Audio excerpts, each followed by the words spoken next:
Yes, thank you, Lydia, and also from my side, welcome to all the participants of this workshop on science for the green transition. This is a particularly important workshop because Science Europe launched or published a new strategy plan for the next 6 years earlier this year. And one of our new strategic priorities for the years to come is to reflect and to act on strengthening the role and contribution of science in tackling societal challenges. And this is, of course, very much of a multifaceted area where multiple questions arise. The question on which kind of advocacy and which kind of influence science and research can have on more political decisions about important societal challenges. It is, of course, also about which mechanisms, which research and funding mechanisms member organizations of Science Europe can develop and can share to direct research in such a way that it can optimally help to tackle societal challenges, which are multiple and numerous. But I think there is probably a broad agreement, certainly on one thing among participants here, is that among the various societal challenges, probably the most global one and the most pressing one, especially since the report that we received, the sixth report from the Intergovernmental Panel on Climate Change earlier this month or last month. I think the green transition and everything related to climate change is probably, we can agree, the most important and global and most urgent challenge, where science and research have an important role to play. So this is actually within this new priority of the Science Europe strategy plan. This is actually the very first event that takes place to so to speak launch and set that new priority on rails. And I'm very much looking forward to the discussions that take place. I'm very much looking forward to what comes next, because I think that research organizations and Science Europe member organizations will have a very important and increasingly important role to play. And therefore, in society, tackling societal challenges. And therefore, if we start a discussion and start aligning and sharing what we can do, what would be good practices, is the first step to realize and implement this strategic priority, and that's what we are starting today. So I'm very glad that we have this workshop still taking place of course in a remote fashion, but maybe the future will hold the promise that we can also meet at some point. Let me particularly thank the 3 member organizations that co-organized this workshop, which is UK Research and Innovation, FORMAS, the Swedish Research Agency for Sustainable Development, and CSIC, the Spanish Center for Scientific Research. I'm also I would also very much like to thank all the speakers that will come after me. In particular, of course, the Thomas Bus, the Ministry for Education of Slovenia, because this workshop is running under the auspices of the Slovenian Presidency of the European Union. I would also like to give a special thank to Peter Gluckman, who isn't really from Europe. I suppose he's on the other end of the world, but he's the incoming or the elected president of the International Science Council, which is also a very important body with whom we interact, and I'm very grateful that he could make himself available for giving his views on during this workshop. With this, I'll hand over now to José Menendez, President of CSIC Spain, and Ingrid Peterson, who is the Director General of FORMAS. and both are actually vice presidents of Science Europe, with whom I had the enormous pleasure to work over the past 4 years. So we have president and vice presidency. Rosa, I think you are taking up among the two of you. Rosa. Okay. Good morning, everybody. Thank you, Mark. I am delighted to be here today, and no matter how anxious we can all be for meeting personally, I think this is a great opportunity to share our ideas and to learn from each other. My answer to the question on rethinking the role of science for the green transition is affirmative. Yes, we have to reconsider our way to perform science when aiming at a direct impact on evidence-based policy. I hope I can offer you in the following minutes a couple of explanatory messages. The role of science in climate change has been essential and unquestionable. We scientists are accomplishing our duty mainly focusing on analysis, documentation, diagnostics, process modeling, assessing the impacts and related to climate and global change. Since 1988, hundreds of scientists from all over the world contribute to the work of the Intergovernmental Panel on Climate Change, IPCC. The sixth assessment report of the Working Group 1, as Mark has already mentioned, addresses the most up-to-date physical understanding of the climate system and climate change, demonstrating evidences through a transparent and methodological scientific based process. In this respect, I am proud to mention that the chapter devoted to the Atlas in this report has been coordinated, among others, by one of our scientists in the Spanish National Research Council, José Manuel Gutiérrez, working at the Institute of Physics in Cantabria. Since 2012, the Intergovernmental Platform of Biodiversity and Ecosystems Services, IPBES, provides policy makers with objective scientific assessments about the state of knowledge regarding the planet's biodiversity and ecosystems. The IPBES Global Assessment Report, published 2 years ago, has described and diagnosed with precision the current situation of the Earth biota and the fast-paced trend to mass extinction that we are facing. Overall, the conclusion seems obvious. The research community keeps doing its own work. What is then missing? I have already mentioned how much we have contributed to the diagnosis and analysis of climate change.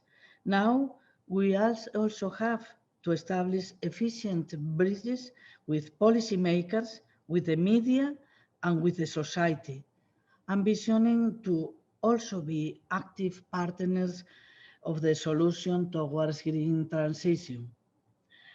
One of the 6 scientists commented to me once that the research community devoted to climate change has suffered from Cassandra syndrome, with the perception that no one paid due attention to the alarming and red signals of environmental degradation and global warming.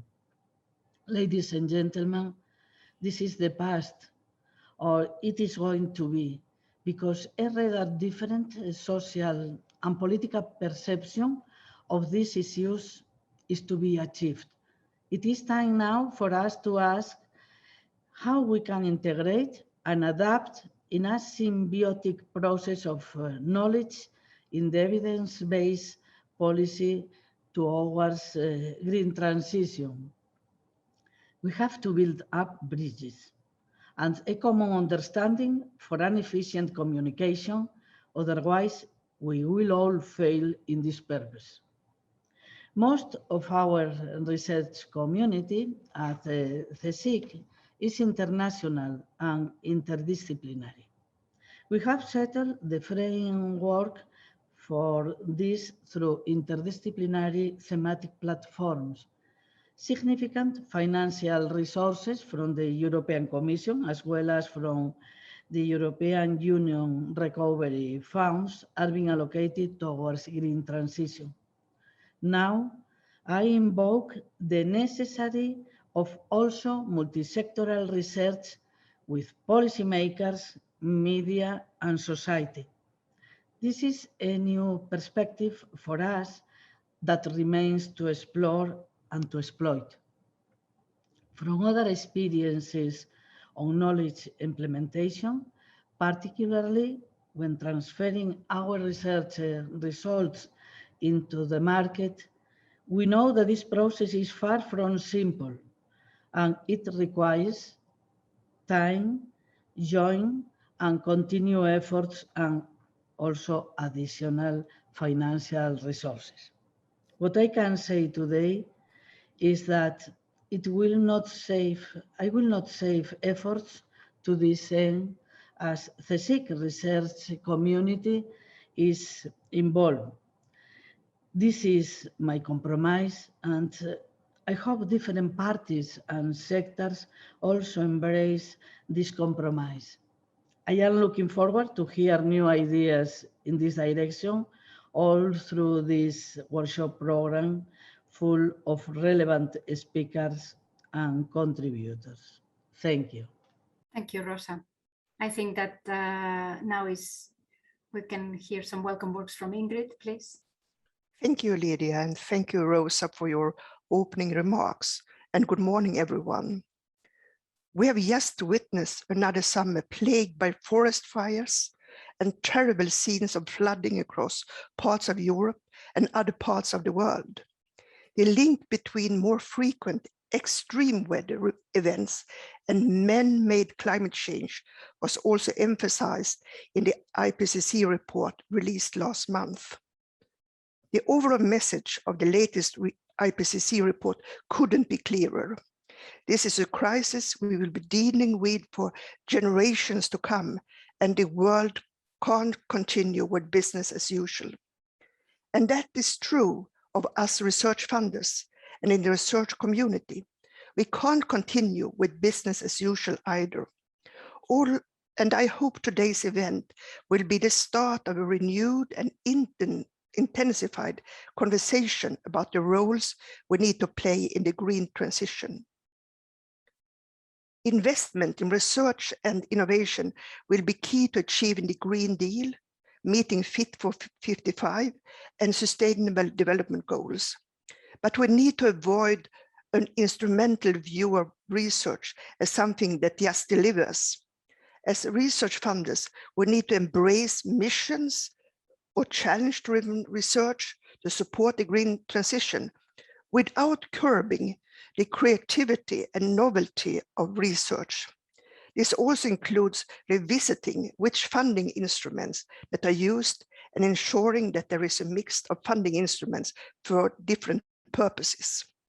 Tackling global challenges, wicked problems requires that we utilize all of our strengths. International and global collaboration will be more important than ever. We need to aim higher when it comes to co-creation and co-production of knowledge across sectors, disciplines, and national boundaries. We need to share our experiences of funding instruments to facilitate these kinds of processes and to engage the research community in dialogue about how we program our funding streams. This includes issues like how to design research programs that can contribute to the green transition, how peer review processes can be aligned with the needs of researchers, the need for bold ideas, and the need to promote for interdisciplinary, transdisciplinary, and transnational research, how we can create meaningful arenas and act as knowledge brokers between research, practice, and policy practice and research. I also believe that we need to use our expert knowledge of the research landscape more. We have to distinguish between knowledge gaps and implementation gaps. In many cases, more research is not always the answer. The real gap may in fact be in testing, transferring, implementing, or communicating existing research. We can't afford to have a fund and forget system where funders of research leave the scene when the grants are approved. Research funders could play a more active role in facilitating bridge building activities between research and policy decision making, both public and private, and between research and practice, by building on our own networks in research communities, public and private spheres in societies, national and international funding agencies. We have an important role in facilitating knowledge transfer. And this is not one-way communication where science speaks to policy in one direction, but mutually between different actors in society. The IPCC process is one example of the momentum for change that independent, robust scientific evidence can bring about. But politicians can never abdicate for this to the scientific community. I hope today is the start of a renewed conversation between us and Science Europe and those at the policy level about the need for continued investment in research and innovation, the need for robust, independent scientific advice mechanisms that respect the academic freedom. I'm greatly looking forward to learning from experiences of our sister organizations within Science Europe, both funders and performers, and sharing our experience at FORMAS as one of the largest funders in Europe of research for sustainable development. Together, we can put research at the head of the green transition. Thank you. Thank you very much, Ingrid, for these very inspiring, welcoming words, as well as from those from Rosa's perspective. Let's then get into the topic in detail, and also into already a way to get our voice heard. As you all know, the conference COP26 is in preparation, hosted by UK, this in 2021, and we have the honor and the pleasure to have been invited, Tim Wheeler has been invited and accepted our call for us to present the main objectives of COP26. We would like, one of the objectives of this workshop is to put the results of our conversations in the framework of that important conference that's coming up, and how we can start making our voice as a European body better heard for the policymakers and for the politicians. So, Tim, delighted that you are here with us today. May I invite you to explain us all about COP26, please. Wonderful. Well, thank you very much, Lydia, for those opening remarks. Good morning, everyone. Absolutely delighted to be here this morning. I'm going to take a two-step approach, in a sense, and try to link the two main objectives of today's workshop through to the UK's preparations for COP26, to try to tease out the way in which we, as funders of research and innovation, we, in some cases, as active researchers in innovation, can contribute to these very large-scale policy agendas, using COP26 as obviously our next large opportunity. And I should say this is a topic extremely close to my own personal interests, having spent more than 30 years as part of the climate change research community, and in later years, 6 years as one of the UK government's chief science advisors, with a particular concentration on climate issues. So everything that everyone on the call is going to discuss in today's workshop is very, very close to my own heart, and has been for some time. So if we could go forwards in the slides and pause there. So essentially, I'm going to make a few opening remarks about the way in which we in UKRI, as the UK's main public funding body for research and innovation, have been addressing these two strands of today's workshop. So the way in which we can help apply and translate scientific knowledge, new scientific knowledge, into policy and actions that address the climate crisis, and the way in which we draw on local, regional, and international expertise to increase cooperation with policymakers. And as I say, I will then end up with a few links through into the forthcoming COP event. So if we could skip on maybe 2 slides, because what I'm going to do is to put this talk into, no, back one, please. Thank you. Put this talk into those 2 big buckets and essentially use two slides to frame where I think UKRI and its predecessor research councils have and can make a contribution to this large agenda. And I think number one will be familiar to all of us, and we have fundamental roles in supporting research and innovation programs. And I think the way in which we do that can reflect the needs of research knowledge, applications, and policy needs of the climate crisis. And we can do this by providing a strong sense of direction of knowledge, of applications that are needed across the plethora of activities that have contributed to what we know today about the human influence on climate. From discovery research to applied research to very short-term impact-focused, policy-focused activities, all of these come within the remit of where research funding organizations can drive change. But not only do we need to provide a strong sense of direction, we need to provide a sense of stability.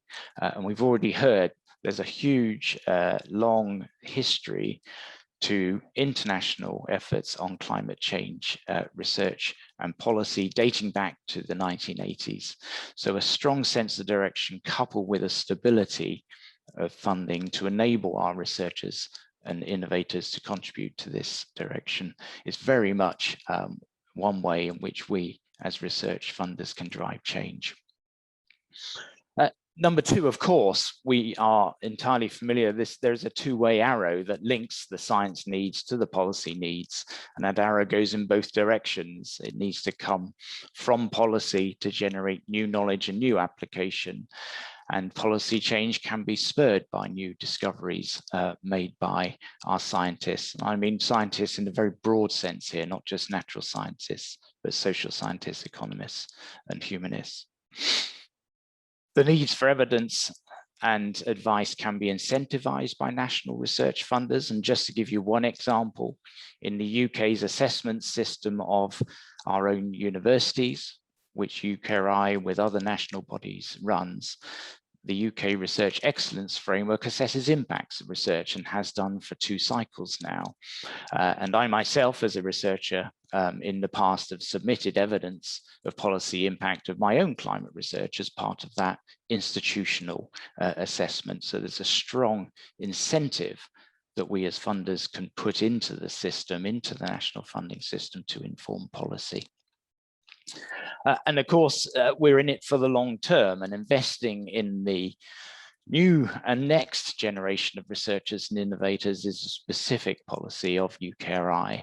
We have specific systems, our future fellows investments, our PhD investments, where we are looking not only to support the current generation of researchers across the climate domain, but also to bring on and foster the next generation.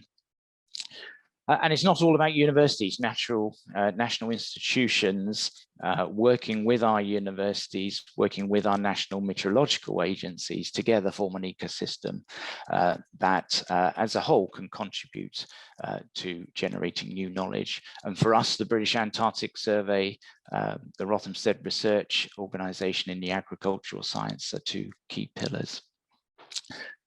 And then lastly, providing national facilities that our own universities or institutes do not have the funding to, or the scale of funding to supply, is a key part in which UKRI has contributed. Most recently, we have invested in new polar research infrastructure through the Royal Research Ship Sir David Attenborough that's pictured below. So let me just very quickly provide a couple of examples in some of those categories. If we can go to the next slide, just to put a little bit of flavor on some of those general points. I mentioned underpinning research and innovation programs were some of the ocean science programs that UKRI has supported as international programs, not only as national programs, have been key in increasing our understanding in the way in which oceans and in particular North Atlantic Ocean influences global climate and the way in which it may change in the future. Next slide, please. And picking from large scale to a very small scale mitigation program, some of the work in which colleagues have been generating new PV and solar technologies with small off-grid communities in India have started to build the resilience of those communities to future energy changes in energy demands and pollution from agricultural waste. Next slide, please. And the UK, as other nations, has played a leading part in all cycles of the IPCC, from that very first assessment that produced that very slim volume that has grown and grown over the decades. We're very proud that UKRI funded researchers contribute a large proportion of the Working Group 1 authors of the recent report. As with other nations, we're all keen to make sure that we enable those connections through to international policy to continue. Next slide, please. So my second point, and leading through into COP26, considers what we can do as a research funder to enable those local, regional and international connections and cement those connections through to those forming policy. Next slide, please. And here I've drawn out 4 particular elements that I think are important. We can never act alone. We have to use the levers that we have as funding organizations to build networks of scientific excellence, both national and international. One example from the UK is the Living with Environmental Change Network, and I'll say a few words in a moment. But the international nature of the climate crisis gives a strong role, I think, to us as UKRI to help build networks both of national and international expertise, communities of best practice, and international networks of robust policy advice. We can, through our own interactions across funding agencies, contribute to multilateral research programs where we can achieve things together that we can't achieve purely through our national efforts. And I think we've seen the benefits of that many, many times over in the last 2 or 3 decades in the climate arena. Within UKRI, we've directly funded policy fellows and embedded both senior and junior researchers within policy organizations in the UK to better foster those links. And of course, we have coming up a number of activities that I'll go through in a moment directly linked to the biggest international policy step, COP26. So if we can go to the next slide, please. The Living with Environmental Change Network was a UK-based network that brought together 22 public sector organizations in the end. It included, I think, some really important elements that drove the impact focus on those particular funders, impact report cards, policy and practice notes, the kind of outputs that you wouldn't get necessarily through those individuals working alone. So we found in our experience that bringing together public funders underneath the climate and environmental objectives, a particularly effective way of brokering the progress from scientific knowledge to policy impact. Next slide, please. The Belmont Forum will be familiar with many of you actually on the screen, and your own national bodies are part of this. It was new and different when it was formed more than a decade ago, and some of the challenges of bringing together different national funding agencies under joint programming were tough to overcome initially. But I think in my engagement with the Belmont Forum over the last 5 to 6 years, it really has been a successful way of bringing together national and international objectives behind global environmental change research. And the measures of success on that slide, I think, are a testament to the efforts of all of those involved. Next slide, please.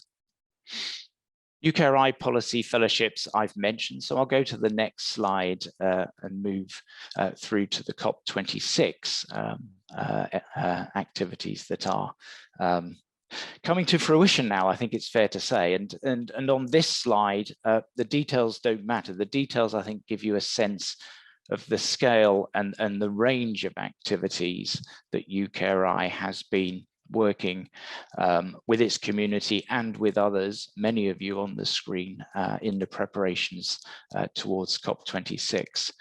We have two objectives in these activities. It's number one, to mobilize the science communities in support of the campaign areas that have been set out by the presidency of COP26, to bring in local, national and international voices in doing so.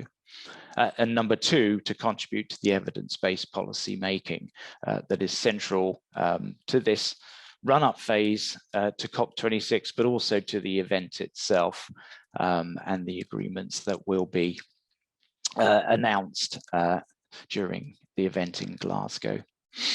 So, for example, UKRI has been co-hosting a joint virtual panel with Science Europe on empowering policymakers. We'll be co-hosting that on the 10th of November in the virtual COP26 program. We've been working very closely with the Adaptation and Resilience Alliance event series. We've been working with others to strengthen dialogue and coordination between international stakeholders. And of course, what happens after COP26 is absolutely critical. So we have been beginning to explore areas of implementation post COP26 via our bilateral and multilateral international activities. And I'd just like to finish my talk this morning, if I may, with one more example in the next slide. If we can, which is the Adaptation and Resilience event series that I touched on. Here, I think, is a major opportunity to bring together global communities, businesses, researchers from a range of disciplines, and to showcase the work of the interactions amongst those two policymakers. And we can really cement, I think, a core message that COP26 enables us to do, which is to show how through international research efforts and solution-driven discussions, we can really highlight and make the most of the way in which science and innovation knowledge can contribute to the climate crisis and the green transition. But at that point, Lydia, I'll pause and thank you again for the invitation to contribute today. Thank you very much, Tim. Thank you very much indeed for this excellent overview of UKRI activities and the context of COP26 and the invitation to this mobilization of the science community, which certainly we plan to take up.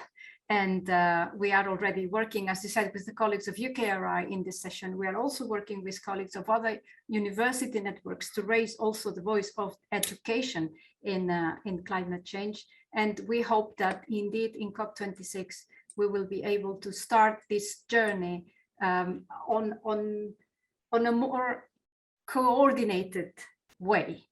Certainly, we will encourage every Science Europe member raise their voice in COP26, but we will also do that in a coordinated way through Science Europe. So very, very welcome to have heard all of this input from you, Tim. And now we move on to a major initiative from the EU, and hopefully together with associated members to fight climate change, because climate change has no frontiers. So I think that Clara de la Torre is very conscious of that, and she will explain us the contribution of the Green Deal, a major initiative from the European Commission and the member states to address climate change for the coming years. So Clara, please, if you can give us an overview of that great initiative. Thank you very much, Lydia. Thank you very much, ladies and gentlemen. I would like to special thanks to Science Europe, the CSIC, FORMAS, UKRI, as well as the Slovenian Presidency for not only inviting us, but for holding this important event. I don't need to say in this audience that we all know what science says. The world stands as a crossroads, and we must all come together and take action to tackle the climate crisis. And if we don't turn the tide in the coming decade, we risk leaving future generations with a planet that is not fit to support future prosperity. As Rosa and Ingrid have said, we need to go beyond funding of science, and we have to build further bridges towards decision makers and society. And we'll come back to that at the end. You know that prosperity through decarbonization is the basis of the European Green Deal that the European Commission put forward in December 2019, nearly 2 years ago now. So today, as Lydia was saying, we'll focus on the proposals, on the sets of proposals that we presented last July that are aimed at precisely delivering on concrete aspects of the Green Deal and to bring the EU's climate action in line with our ambition. As you might have seen, the package is a complex package because the reality that we have to address is complex, and it's a mix of existing legislation upgraded to deliver on the new ambition, and it has a number of initiatives that are covering climate, energy, transport, fuels, buildings, land use, and agriculture and forestry. So these are a number of new initiatives, plus a number of instruments and mechanisms that underpin the do not leave anyone behind principle. And why are we launching this package now? Is because, as you know, the climate law, the European Union climate law is in force, and we have a legal obligation to reduce our emissions by 55% compared to 1990 levels by 2030. In our path towards climate neutrality in 2050. So this is an obligation that has to be implemented through binding legislation applicable to all member states and of course to all sectors of the economy. The July package aims at delivering precisely on that, fostering innovation by that token, and creating investment and jobs across the Union. We all know that this requires deep transformation of our economy, of our society, and that we have to carry out this transformation with a commitment to a socially fair transition. And fairness has to be seen in different aspects. It's across all parts of the package. Fairness and solidarity is one of the values at the heart of the European Union. Therefore, we have to see it among member states, with industry, and all the sectors of the economy contributing to it. Measures that ensure fairness towards citizens and consumers, and also fairness between the Union and our international partners.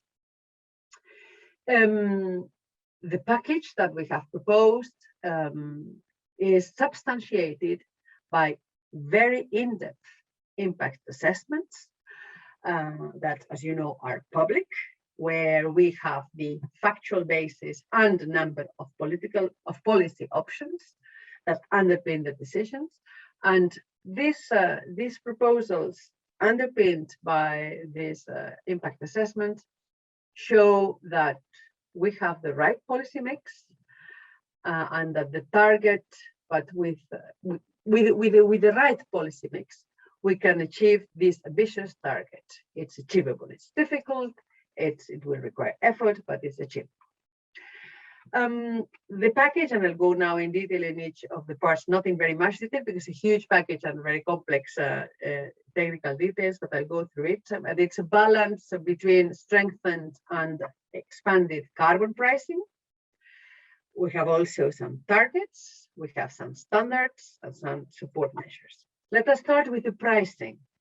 You know that the European Union emission trading system is one of the key tools of the process of decarbonizing our economy. It has shown to be an effective and robust system since its introduction in 2005. And it has already helped cut emissions by nearly 43% in the sectors it covers. So it gives the right signal for investors in the sectors that are the right price signal in the sectors that it's covering. So now we are strengthening this tool because we need for the transformation, we need, among other things, an increased contribution from the power and industrial sectors. We are also, so this is being strengthened. Then for aviation, still on the pricing mechanism, we are phasing out a number, the free allowances, and we are at the same time connecting, I can say, the ETS system with the global system of carbon offsetting and reduction of emissions called CORSIA, which is in the it's part of the International Aviation Association under the United Nations. And for the first time, we are introducing carbon pricing in the shipping emissions. So the shipping sector is for the first time in the ETS. There are a number of checks and balances to address carbon leakage. And so this is a complex system because we have to avoid that there is carbon leakage, and we have also to ensure international competitiveness, and more importantly than that, or at the same time as that, we have to ensure that our trade partners do have similar ambitions as the Union. And the carbon border adjustment mechanism will equalize the price of carbon between selected domestic products and their imports, for example, cement, steel. Goes without saying, but I still say it, that this is a fully WTO compliant measure. And its same, as I say, is to push our international partners to go for a high climate ambition. Pricing, the ETS, is being proposed to be extended to two other sectors, to fuels, to road transport and buildings. And we are doing that by the fuels entry, let us say. So it's, you know that the buildings and the road transport in the Union are responsible for 30% of total greenhouse gas emissions. And both sectors, contrary to many others, have been increasing emissions between in all these last years. So we are not regulating the households or the transport users. With this pricing system, we are regulating the fuel supply, so the fuel suppliers, and it will push, hopefully, for the development of value chains for cleaner fuels, and also creating local jobs in the sector of building renovation, because as you know, it's a sector which is very much labor intensive. So much for the pricing. Now we have also another proposal which addresses the CO2 standards for cars and vans. You know that we have set standards, new standards, not that long ago. This is why we are not proposing to change the standards for 2025, but we're changing the standards for 2030 onwards. And by tightening the standards for the new, and I insist on the new cars and vans from 2030, and tightening the overall CO2 standards from 2035, onwards, all new cars and vans registered in the Union will need to be zero emission from 2035. And to complement these CO2 standard emissions, of course, we need these cars to be fueled or to be charged. So we have made a proposal of a regulation, not a directive anymore, a regulation of alternative fuels infrastructure, precisely to ensure that there are investments in the necessary recharging and refueling infrastructure. These measures, so there are a number of other parts of legislation which I'm not going to address today because they are, of course, linked to the climate, but they are more directly in the energy realm, which is the Renewables Energy Directive, which is the Energy Efficiency Directive, which are part of this whole package. I was saying that this transformation cannot be done without a just transition. So there is a novelty. We are putting together with the pricing system, with the ETS, a social climate fund. So part of the yieldings of the ETS will be used for a social climate fund that will address social impacts arising for carbon pricing for example, vulnerable households, micro enterprises, and transport users.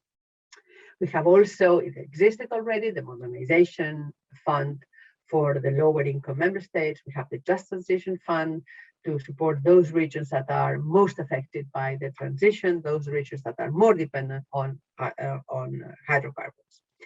But we have as well the ETS yieldings finance currently already, and I hope some of persons in this audience today would have already had a project with the Innovation Fund.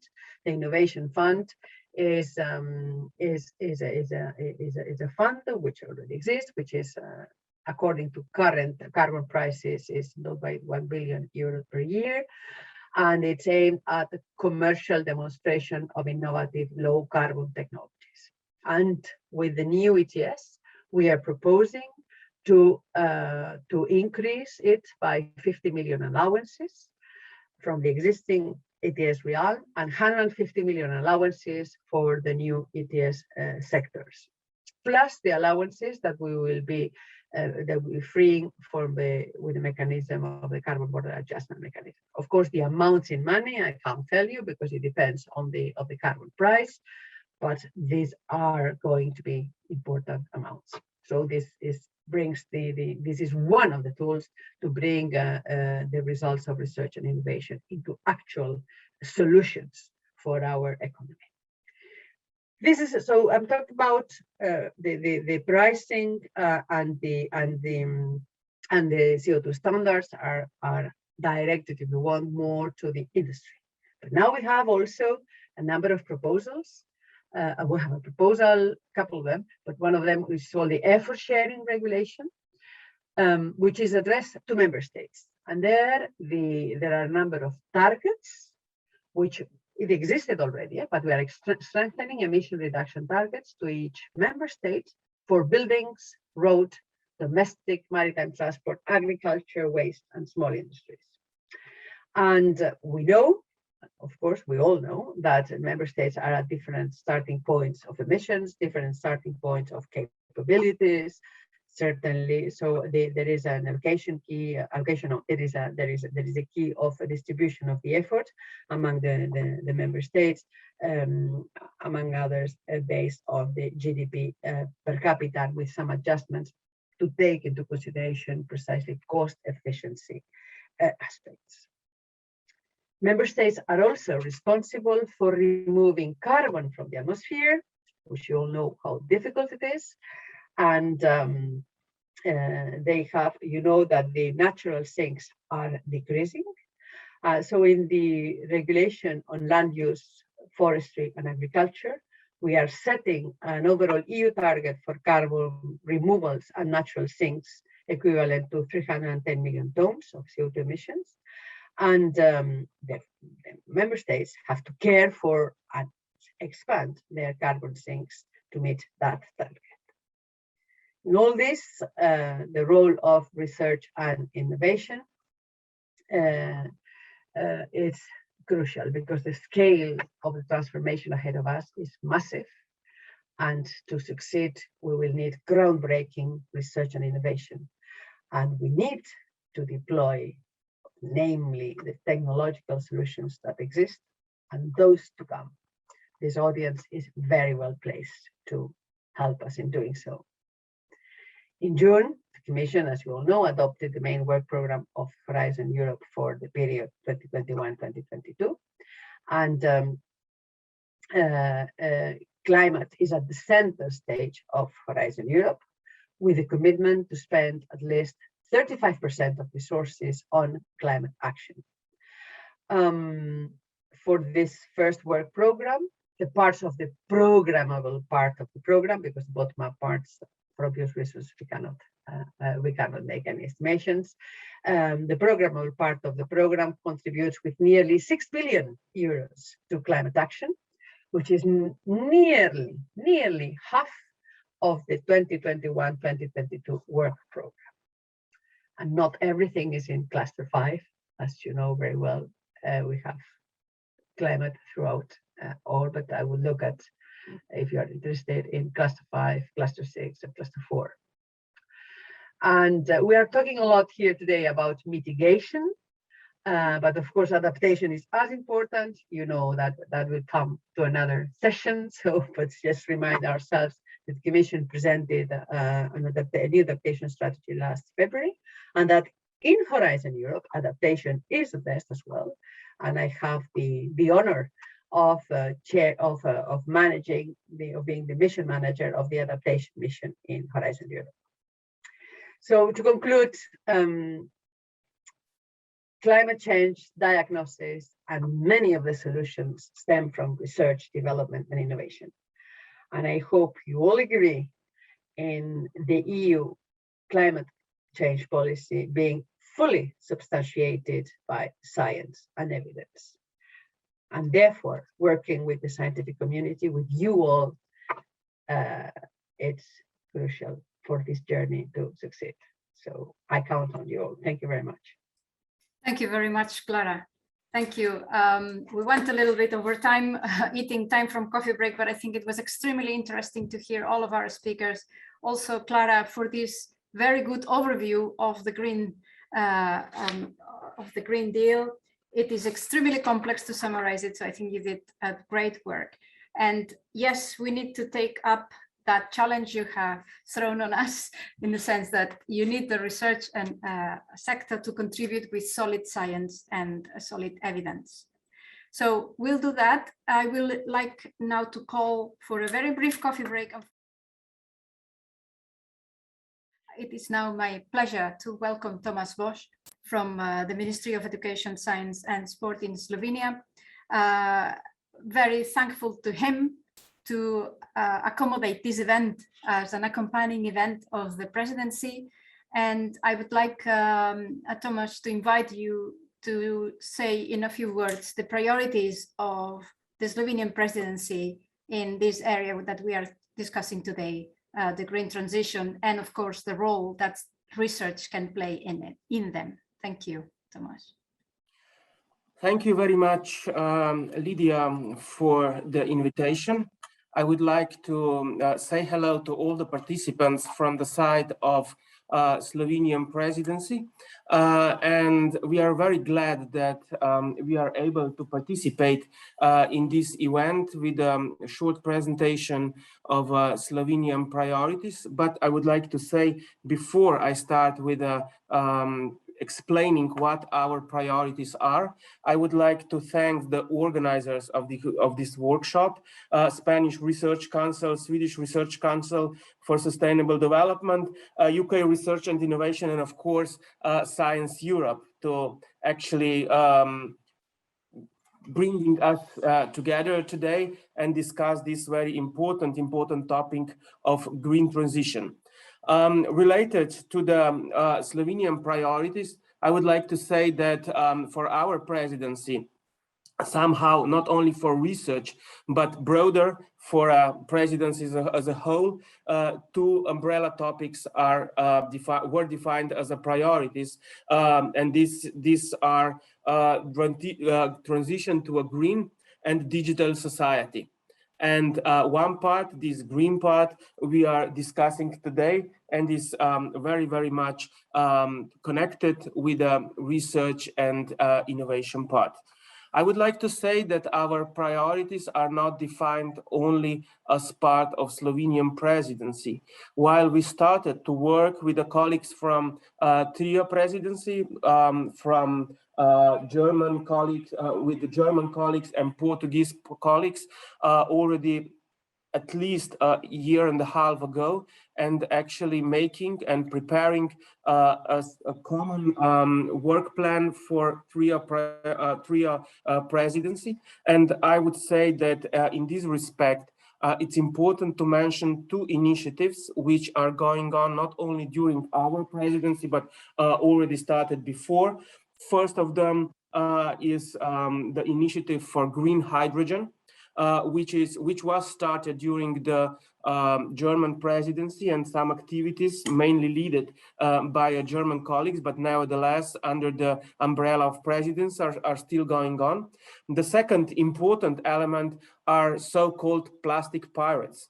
This is citizen science project, or also co-designed by trio presidency, which includes the children from primary and secondary school being part in identification of plastic pollutions around Europe, and actually sampling the waters in their neighborhoods, and in this respect connecting citizens, the broader public, with researchers who are doing the scientific analysis, and also putting all this data together in the European level. But nevertheless, we are actually very, very for our focus is on the topic that science and research and innovation and knowledge in general is a key driver for green transition of Europe in the future. And in this respect, actually, we would like to, and we are doing hardly on that, actually implement this idea into two main documents which are prepared by our presidency. First of them is Council conclusions on the global approach, and the second one, Council conclusions on the era governance, actually how the era of the future should look like.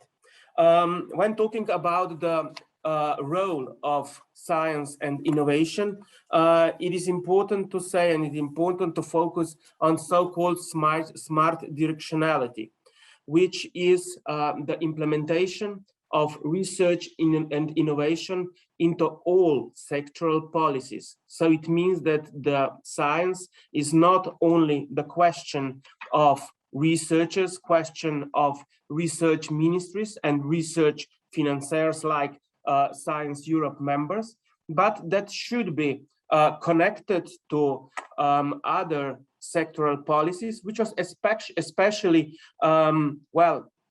self-evident in the area of COVID-19, where there was a good example of connecting science with other sectoral policies. And we believe that the green transition is another and even more important of connecting science with other sectoral policies.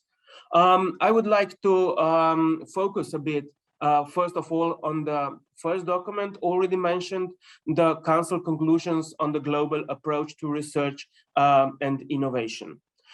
We are fully aware, and also when we had the discussions with trio partners and also broader, and also, of course, European Commission, that the grand challenges of on the global level could only be solved with the collaboration with global partners.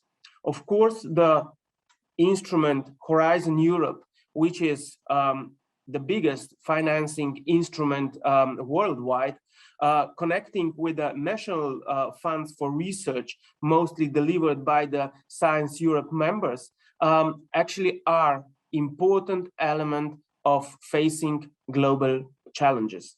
But at the same time, we are fully aware that it is not enough, that we have to connect with global partners, with most important and biggest centers of knowledge around the Europe, around the globe, actually to face these challenges. But at the same time, we strongly believe that the main precondition for such kind of collaboration is sharing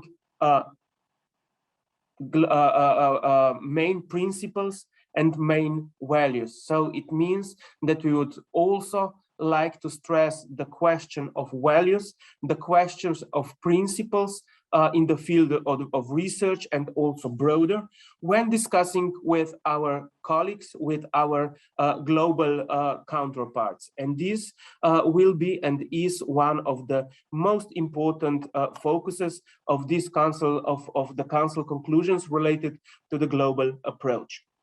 And our plan is to adopt this document during the September council meeting and hope that actually there will be a really great consensus about that.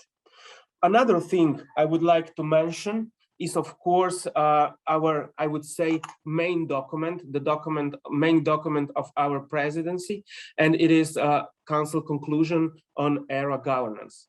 Of course, the reformulation of European research area is a process which started during the German presidency and elaborated during the Portuguese presidency. And of course, now we are in a finalization stage during our presidency. And our main goal is to define the governance system of the ERA. Before going into the details, I would like to say a few words about the expectations for a new era, and on the other side, demand of a new era. When talking about expectations, first of all, it's important to say that the first expectation, as already mentioned, is a link of science policy, of research and innovation into other sectoral policies. So it means so-called smart directionality. The second thing which is must to do is the involvement and inclusion of stakeholders. If we would like to have a good implementation of the European research area, we strongly believe that the inclusion of stakeholders in the early stages of strategic planning, implementation, monitoring, and also evaluation is of crucial importance. And actually, in this respect, I have to say that we already started as a preparatory part for, as an input for council conclusions with a workshop which was organized last week, where we invited different stakeholders. And in this point, I would like to thank the colleague from Science Europe to be part of this debate, where we discussed how to include stakeholders, how to select the stakeholders, how to deliver appropriate output from the part of stakeholders. And it was quite clear that we are all sharing the same vision, the same principles, that stakeholders should be involved, that what is the role of stakeholders in the implementation, but at the same time, that is important to discuss about the ways of inclusion, actually to be transparent and to be efficient. And actually, with this last word, I'm coming to the third expectations from the new era. This is focus on delivery. We should move in a way from what to how. The main importance is how to organize instruments, how to organize, especially how to organize the management, how to organize the governance of the European research area actually to be efficient.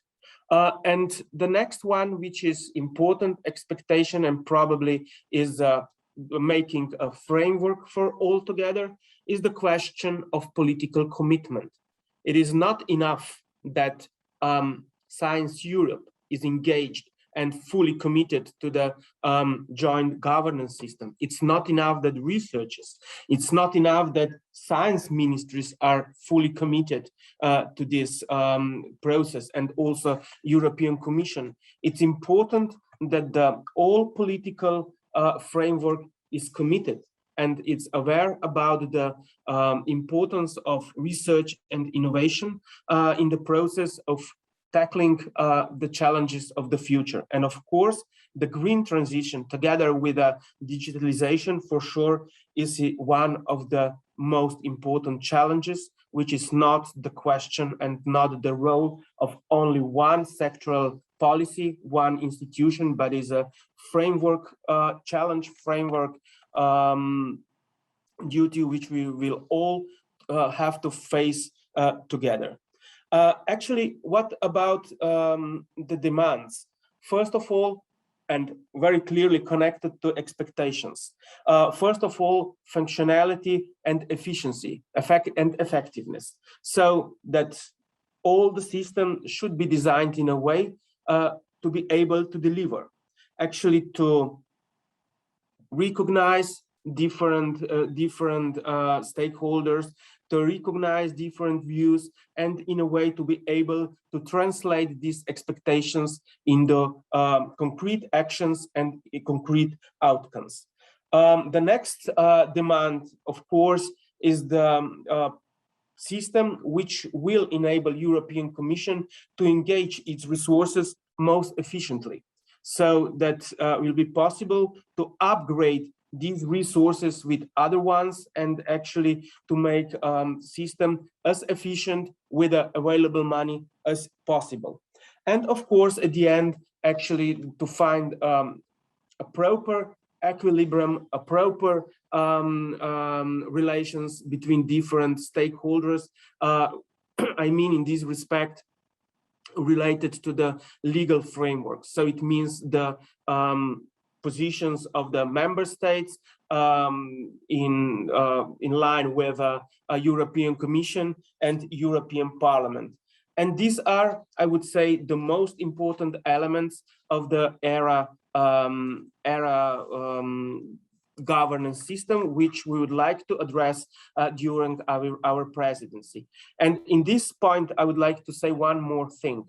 When talking about our activities in the next months, our flagship event will be the ERA conference, which will be focused on stakeholders. It will be organized at the end of October, 26th and 27th of October.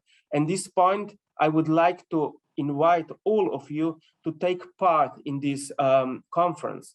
At the moment, it is impossible to predict whether it will be organized in person or only in a virtual space, but we could say that at the moment we are doing in both scenarios, that we are planning to organize the hybrid meeting, where hopefully we'll be able to host people, stakeholders from around Europe here in Slovenia, to have not only discussions in the round tables, but also use coffee breaks and accompanying events to discuss further the most important topics. But if the health situation, the COVID situation will not allow that, actually we'll go completely virtual.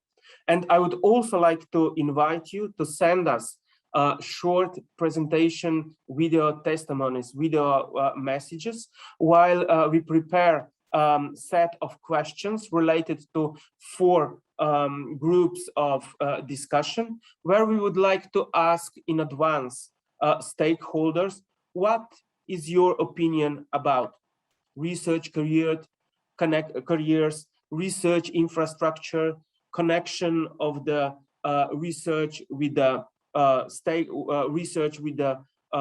business sector and society as such, and what would you like to say about the open science? Actually, these are 4 ideas, 4 topics, and actually what we would like to do is to start each of the breakout sessions with a few testimonies from stakeholders to enable somehow the fruitful debate which will follow. And of course, we will also send and put all these video testimonies on our webpage, all of them actually to be inspiration for a debate. And maybe just for the end, I would like to mention the question of missions. We all know that the missions are important element in the European research area of the future. It is, let's say, quite a new concept, quite a new thing, which of course needs to be put into the national policy frameworks, and where it is important that the ownership over the idea is held by the ministries, different ministries, different parts of the governance, national governments. And I believe, and we believe, that this will be an important test bed for next actions, and actually the good prediction for the success of the European research area. So Lydia, this was in short about our presidency. And once again, I would like to thank you all for inviting us, and once again, come to Slovenia, or at least be with us virtually in our ERA conference and contribute your part in the all connections of stakeholder and politicians and politics and policies for a next European research area governance system. So thank you very much. Thank you, Thomas. Thank you very much for your excellent presentation. I would like to welcome Peter Gluckman. He is here with us. Thank you, Peter, for connecting. We know you are in a rush, so I will introduce you very, very briefly, just for your information and for the information that for those that are joining us now or very shortly. We have heard the President and Vice Presidents of Science Europe setting the scene about main message saying no more business as usual. We as research organizations need to take action. We have heard Tim Wheeler from the COP26 organizing committee explaining how important it is to hear the voice of science in such an important intergovernmental forum. We have heard Clara de la Torre from the European Commission explaining very targeted measures to effectively or try to effectively minimize emissions. And last but not least, Thomas has given us the input from the member states. And very importantly, he has also made a natural link to our next block of presentations in this workshop, which is the role of the stakeholders. So the role of research stakeholders and the role of associations such as Science Europe, bringing together these research stakeholders and how we can raise the voice of science effectively. This is why Sir Peter Gluckman is an honor and a pleasure to have with us, to have you with us today. And he is a man with an incredible experience in science policy. You can have a glimpse of his experience in the biography that has been provided together with the program. So without any further ado, please, Peter, the floor is yours. We are eager to know about your experience. Thank you very much, Lydia. Firstly, an apology that I cannot stay for the meeting, but it coincides with the final meeting of the current board of the International Science Council, and I assume the presidency of the new board in a month's time. So I need to get back to that final board meeting to ensure a smooth transition. Lydia has asked me to speak about the role of science policy advice in expediting the green transition. And rather than talking generally, I thought I'd focus on a few relevant points. Because ultimately policy making is but one form of collective decision making made or influenced by many players, individuals, local communities, regional and national governments, and multilateral bodies like the EU. And so when we talk about expediting the interface between science and policy, we're really talking about expediting the interface between science and all that collection of stakeholders, all of whom play a role in decision-making. And when we talk about the green transition, governments do have the core role of setting regulations, creating incentives and disincentives, and ensuring that the trade-offs necessary have consequences for stakeholders that are acceptable. The challenge is that, as we've seen in the COVID world, everything in the relevant policy making is interconnected. These are complex open systems involving microeconomics, macroeconomics, trade, resilience, environmental state, health, social welfare, employment, migration, transport, technology, innovation, geostrategic issues, social well-being and cohesion, as well as planetary health. And all of these have to be taken into account in nearly every decision of significance in relationship to the transition. One of the conclusions that emerged in recent years in thinking about the science decision-making advice is the important distinction between evidence synthesis and evidence brokerage. There's often a tendency at the interface for people not to recognize that these may require different skills and sometimes different institutions and actors. Evidence synthesis is the process of bringing different components of relevant knowledge together in a way that is valuable, appropriate, and inclusive for the decision-making. Particularly when we confront climate change, there's no singular science that can own the analysis or own the answers. Importantly, the social sciences are as critical, if not more critical, as the natural and technological sciences if the incentives and regulations that governments may put in place and the desired behaviours that are needed from citizens are to be achieved. And the social sciences themselves are not monolithic. Psychology, sociology, economics, political science, legal science, decision science, anthropology, and so forth, all have something to contribute depending on the question. So good evidence synthesis that crosses disciplinary boundaries is both complex and critical. And parenthetically, but critically in this particular situation of the green transition, it's important to recognize that evidence itself has different meanings to different actors.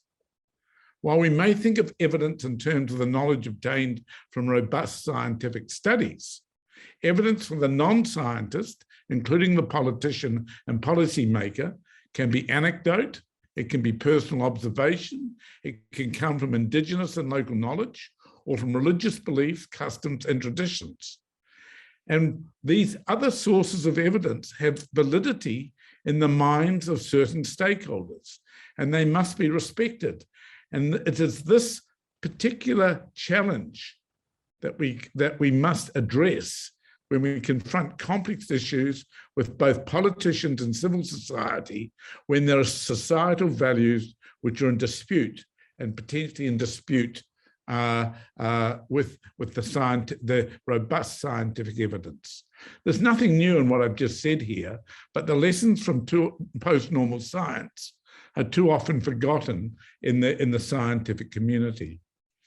Mr. Google and Mr. Facebook, whether right or wrong, and depending on which echo chamber people choose to belong to, have become the dominant source of much knowledge for most people, even including those in the policy arenas. How often I've met policymakers who think they don't need scientific input because Google and Wikipedia can give them all that they know.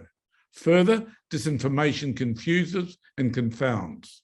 And these different sources of information create real challenges for the interface, and they require sensitivity, trust, and skill to address.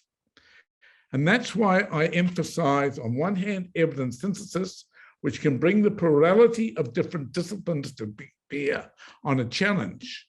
But secondly, you need the discipline of evidence brokerage. Evidence brokerage itself is the interface between science,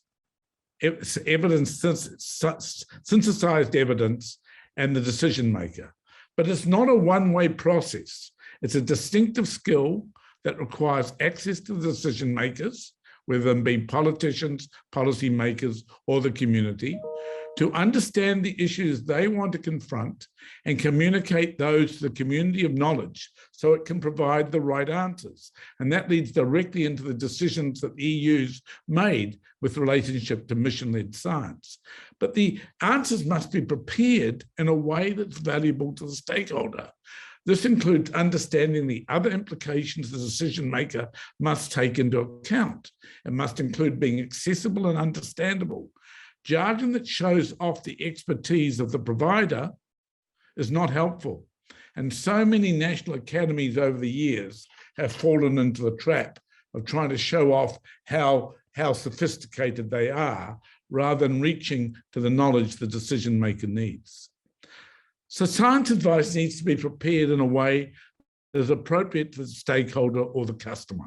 Without compromising the science, what is needed for a minister of a government is very different to what an analyst in the ministry needs, and in turn needs to be presented differently again when presented to members of civil society. Different skill sets are likely needed at each of these interfaces. It's often where the science community fails. Too much information given to too high level of decision maker, not enough given elsewhere in the system, and the people who communicate to a minister are often not the people best to communicate to the public. And that brings to the center of the piece another question, that of trust. Roger Pilker first introduced the concept of an honest broker in 2009.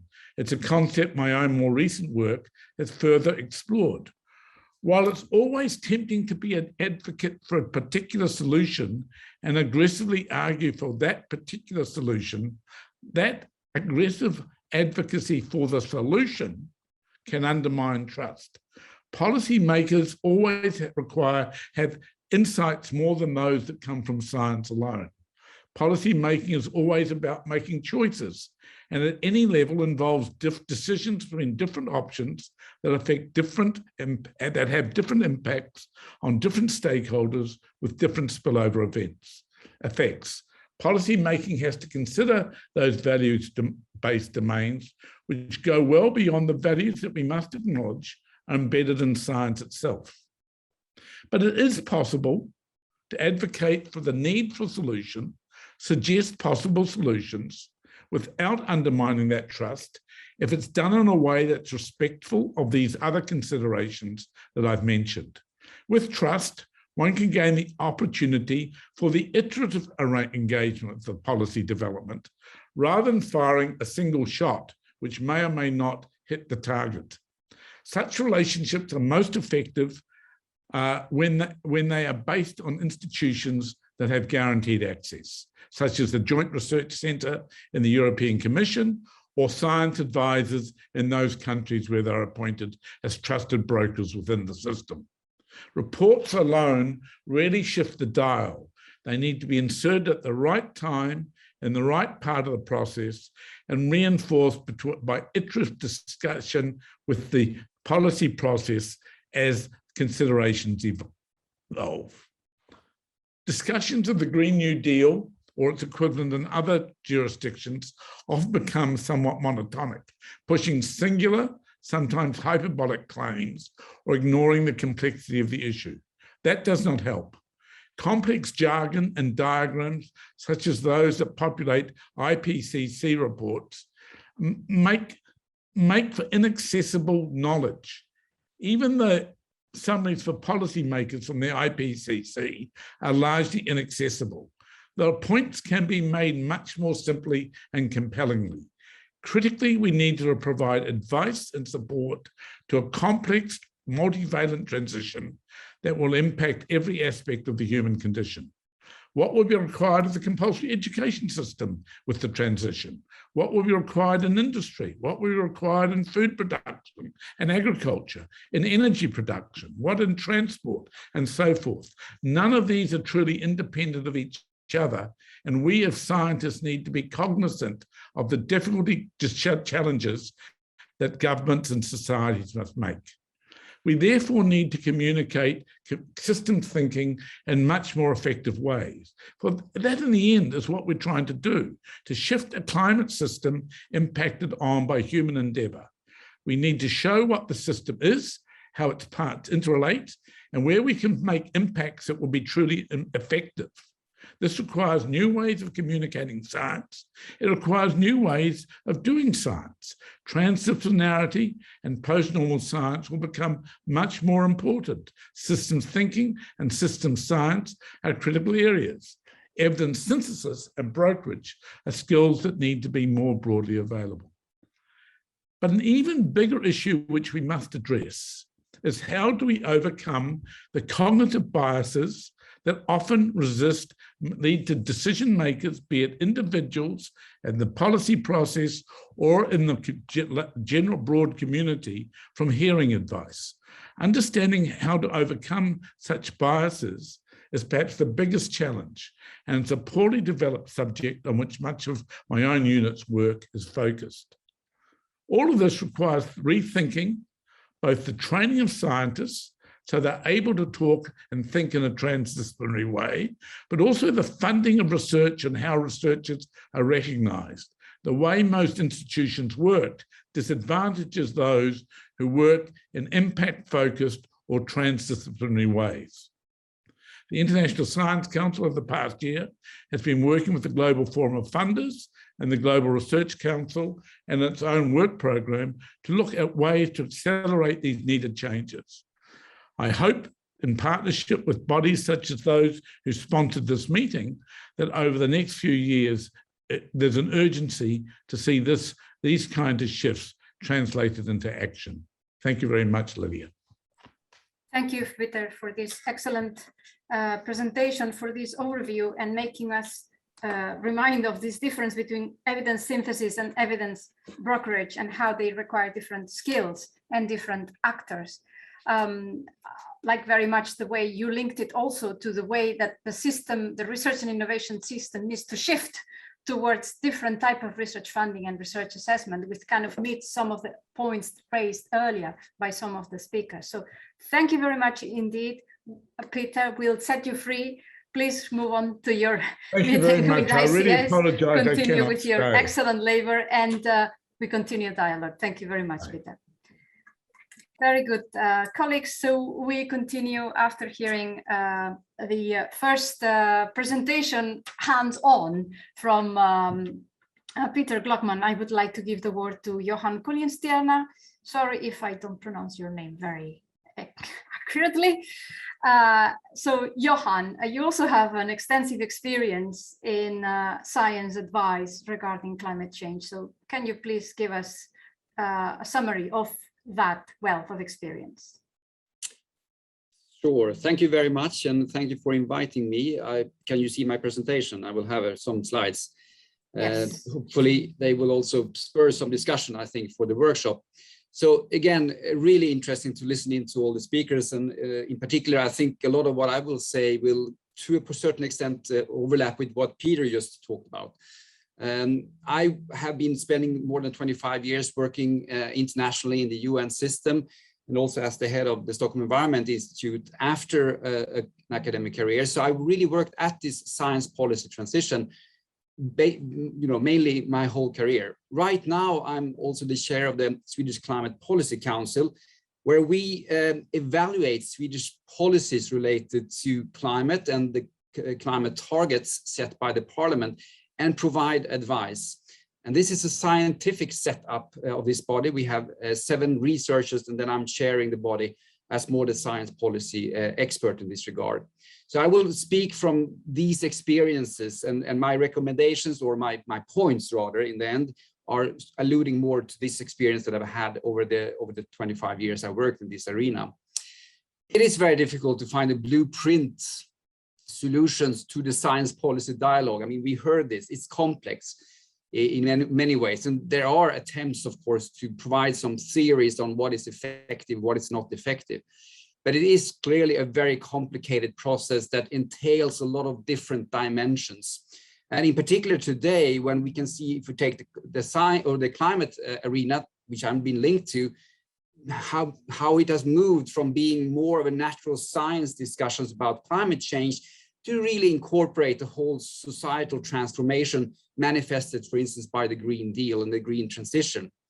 And of course, what Peter also mentioned, I find this fascinating also from my career, is that scientific knowledge is, of course, extremely important. It is the foundation.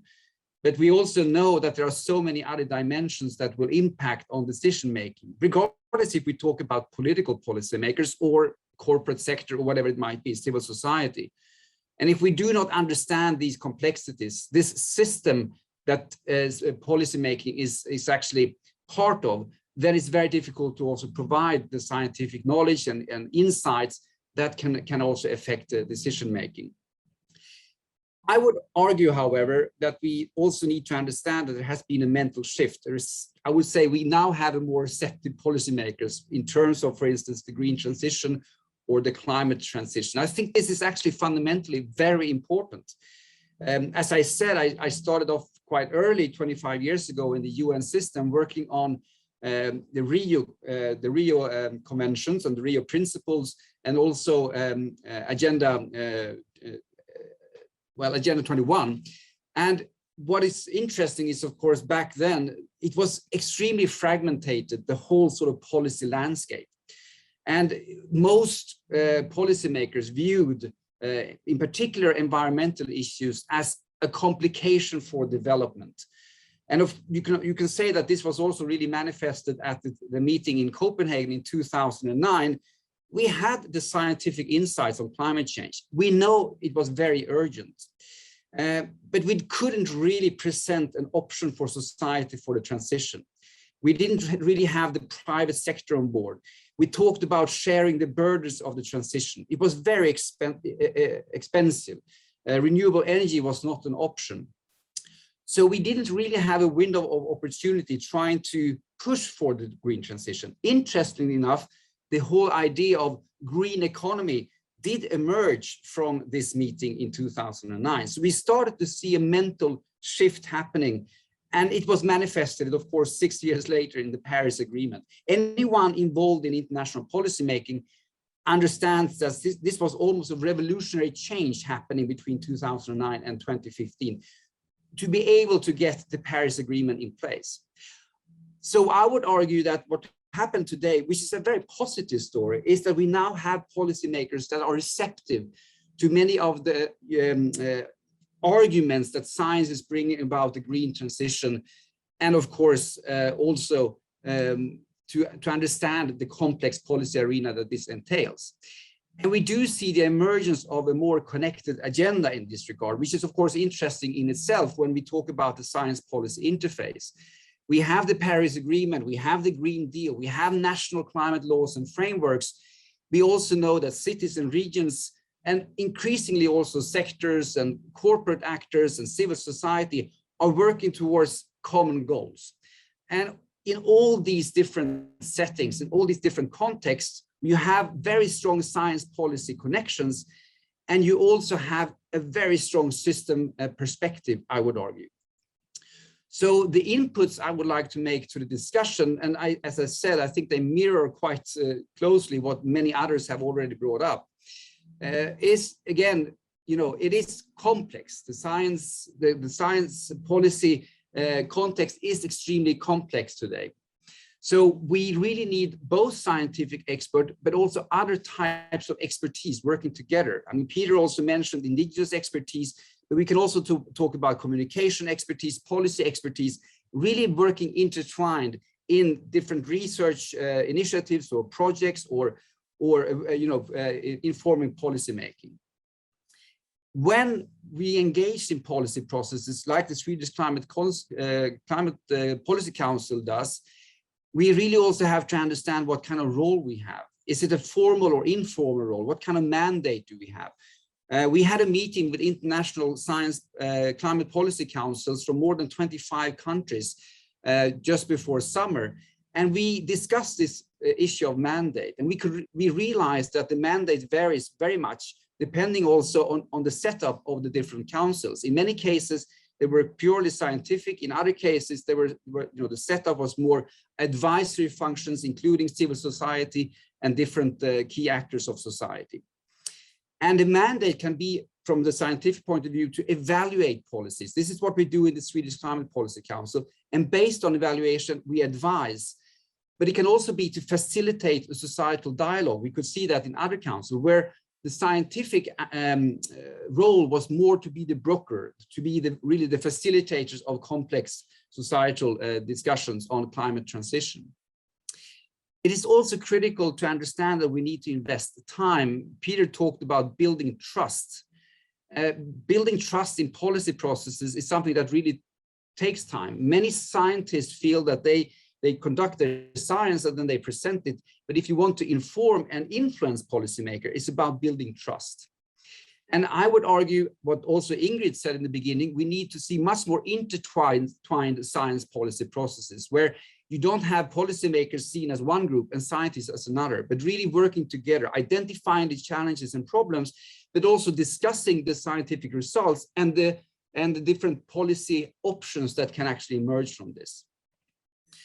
We also need to be very clear about what it is we are trying to work with. Is it an international policy process? Is it a legal process?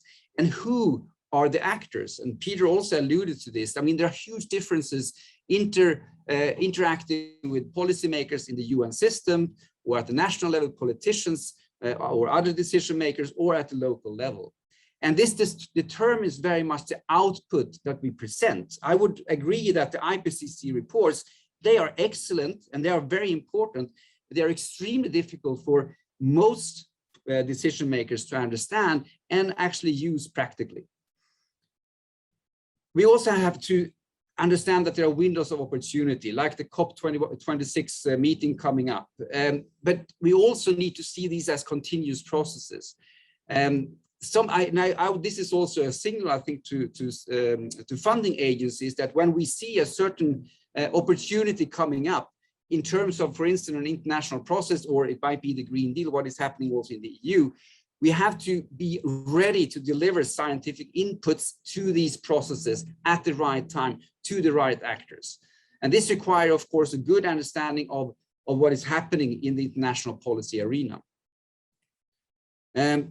We also need to understand the urgency. I mean, Ingrid and others have talked about we cannot continue with the business as usual. So the whole issue of rapid response functions, how you can synthesize all the scientific knowledge that we have out there and translate this into a solution oriented approach is extremely critical.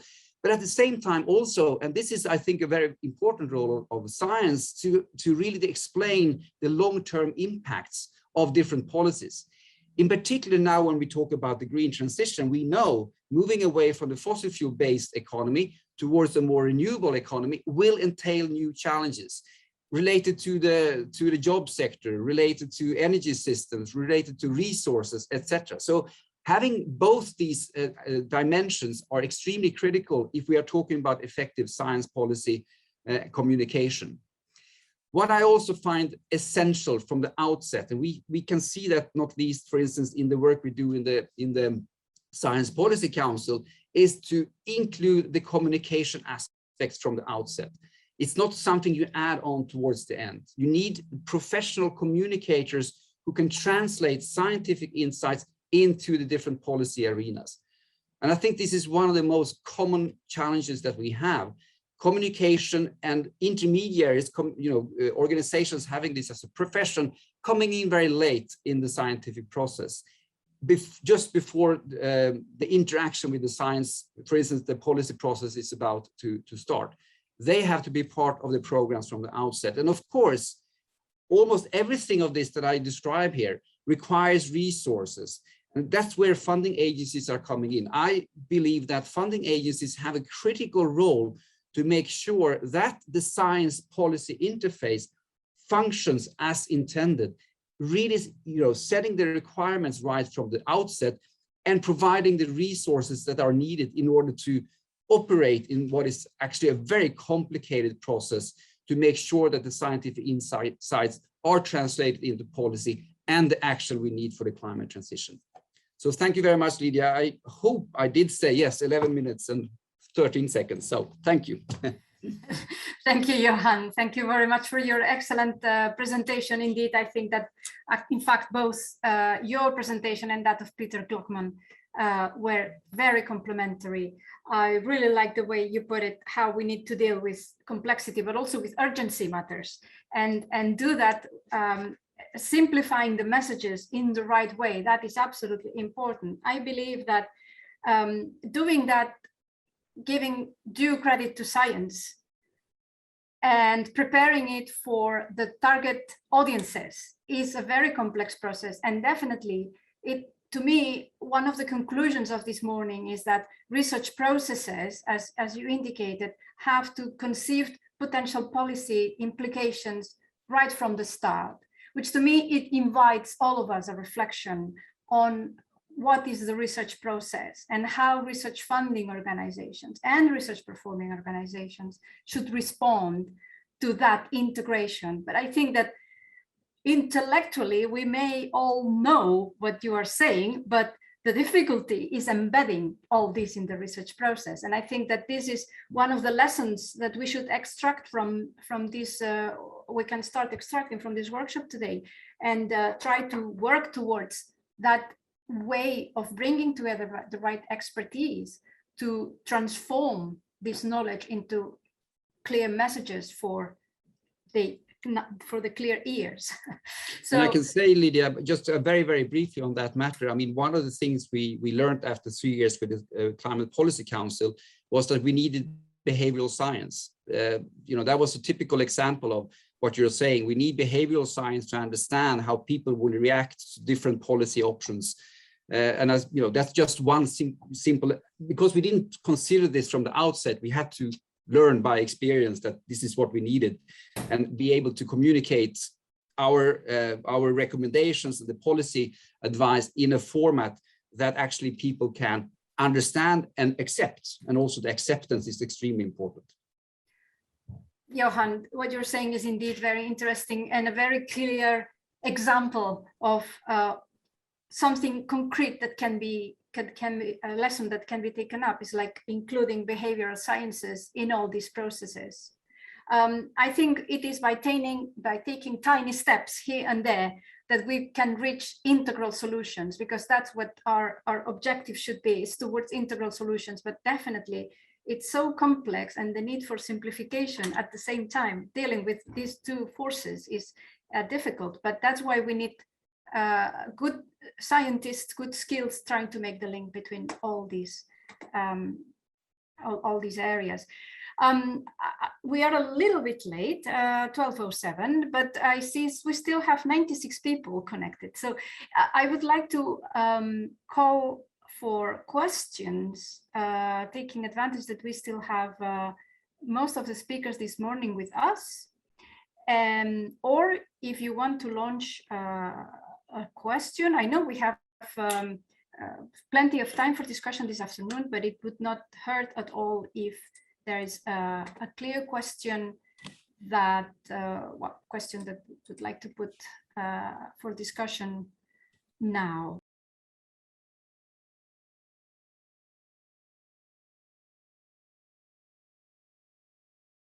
Thanks, Lydia, and thank you, Manuel, for the question. I kind of tried to sort it into two trains of thought there, that there's a need for us as funders and the research community to keep working on the need of research infrastructure and an open data policies on the one hand, but also to think about how we can utilize data modeling, big data to facilitate the green transition. And I think maybe in your question as well, you were thinking about the explosion in data itself. There's a payoff there with climate change and with the energy use, that we also need to think about how we can scale new technologies to facilitate the green transition. So I think it's a very important point you brought up there that we can maybe bring into this discussion in the afternoon. Great, John, thank you very much. Well, it's now 12:10, so if there are no more immediate questions, I would like to invite you now to take our break. We have Okay, good afternoon and welcome you all to this, to what we are going to call the practical afternoon, the practical sessions of this event, Science for the Green Transition. We have splendid presentations this morning, and I'm sure that the next one are going to be equally with hands-on, how we can approach, how we can reach this difficult equation of science towards policy and policy towards decisions. We have two speakers from very different professional careers and very different perspectives, and this is what we are precisely looking for in this session. Let me just say, Peter Iders, I'm not going to say anything about your career, how valuable you have been, how valuable you are, because all these biographies will be available to all of you. I think that the Joint Research Center will be presented, and some ideas from the Joint Research Center will be presented by Peter Ider, and then we will follow with Professor Daniela Jacob. So Peter, the floor is yours. Welcome you all. Thank you very much. Thank you, Lydia and Elena, for inviting me to this presentation. I will just try to share my screen. Well, I'd like to use this opportunity to talk about the role of the Joint Research Center, which is part of the European Commission, in supporting evidence-based environmental policy making in Europe. And in particular, I will concentrate on policies to reduce the environmental impact of industry and of production and consumption, because this is the area of work in which I have been active. And the main element, let's say, of the way we work in the JRC for that is to build consensus among experts. And I would like to highlight in my talk the importance of consensus building amongst experts when supporting policy making. But let me first spend a minute on the role of the JRC in general. Today, we all know society is facing many challenges, from energy to migration, food, environment, and of course, public health. And all these are in a changing world. We are facing these complex challenges in a changing world. And therefore, I think it is more important than ever to use sound evidence, science-based evidence to support policy making. Especially now that we are in this post-fact world, and using evidence is often something that seems to be problematic. The JRC plays a central role actually in providing such evidence for policy making.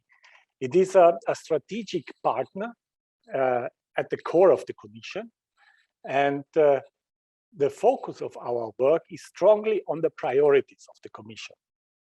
80% of our activities are co-designed with our partner DGs. We are in the JRC more than 2,000 scientists, and we cover many different scientific disciplines, and we support almost all of the different EU policies. And this gives us a special role in connecting disciplines and policies, and when we talk directly to the policy makers. And then, very important in our understanding of ourselves and the way we work with policy making is that the JRC is policy neutral. So the JRC has no policy agenda of its own, and it is, of course, independent of private, commercial, or national interests. Now, let's come more specifically to green transition and what the JRC is doing in that area. I work in the circular economy unit of the JRC, and we are fortunate to deal with one of the top priorities of this commission, this green transition of production and consumption. And I want to use some examples from the work of our unit to show how we build consensus amongst experts based on evidence when we support the shaping of the regulatory framework for sustainable production and consumption. And actually, we are active in the different phases of the policy cycle. So we work from policy preparation to policy implementation. And when we do that, it's not one unit working in isolation of the GRC, but we work with colleagues across the organization. And then what do we deliver in our work? Well, we produce quality standards, for example, for secondary raw materials. We set the technical requirements, think, for instance, about green products. So we set the environmental performance criteria for green product. And we also work on best practices and best techniques, best available techniques. In particular, we do that for industrial installations. But we not only provide, let's say, technical engineering science-based rules and details of regulation, we also work on analyzing the impacts of the regulatory framework, the sustainability impacts, and support also the regulatory impact assessment that the Commission is doing for all important policy initiatives. Since we are the circular economy unit, we cover also all the different stages of the circular economy. So that is from product design and production processes to consumption, waste management, recycling, and the recovery of secondary materials. Now, setting up the regulatory framework for the green transition is politically quite sensitive. We realize that again and again in our work, and it's obvious that's because the stakes are high. When you have a new regulatory framework, there are likely to be winners as well as losers. And the costs of regulation may actually, in some cases, occur earlier than the benefits. And this is creating tension, inevitably. Let's, as an example, take regulating the access to the EU market for products, so that only sufficiently green and climate-friendly products are allowed to be sold in the EU.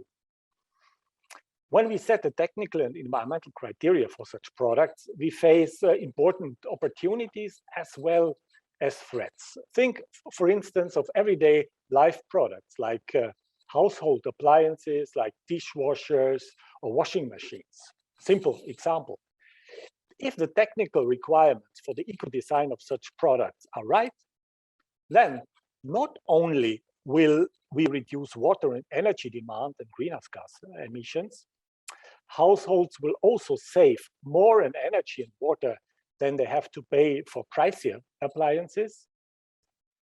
Innovation will further improve the appliances, and this type of innovation will even be stimulated. European producers will become successful exporters. The appliances, they will be recycled in Europe, and the associated levels of pollution will be low.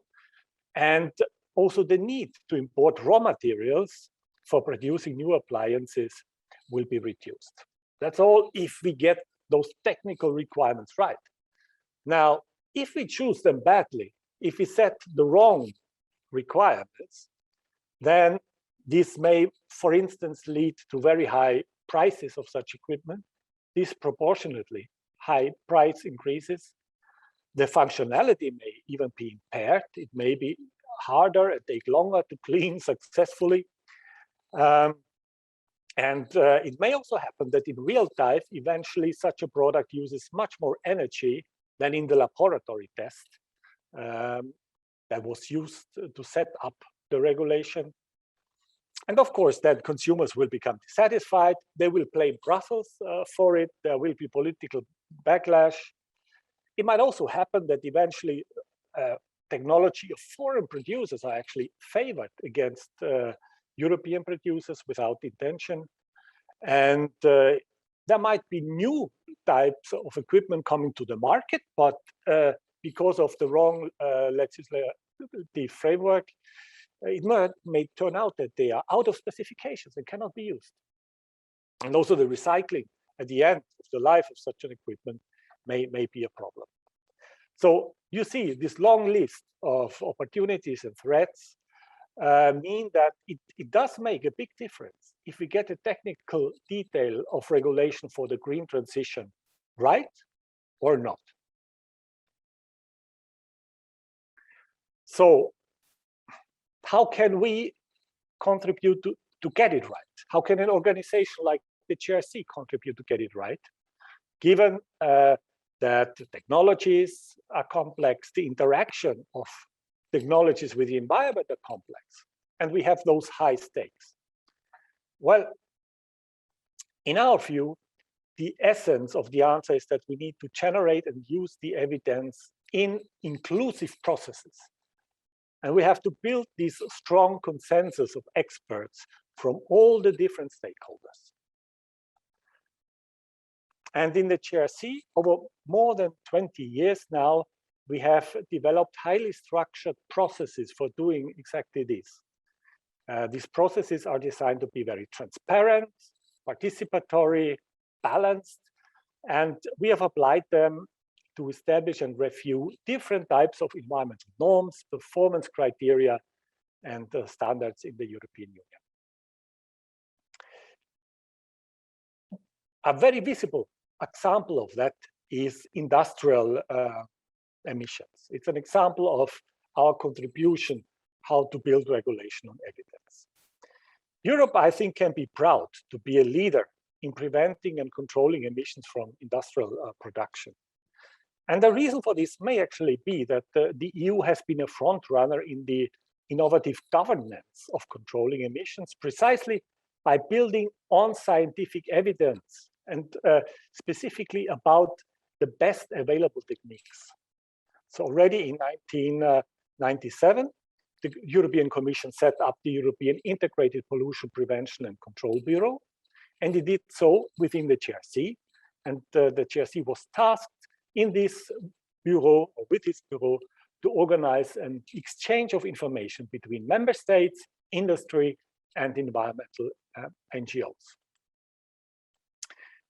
Now, what sort of evidence do we need to regulate industrial emissions? What we do basically as part of that work is to collect reliable plant-specific information. And we do so mainly from EU plants, EU industrial installations. And the information includes what are the types of products produced, the input material used, what is the volume of them, which processes and techniques are used to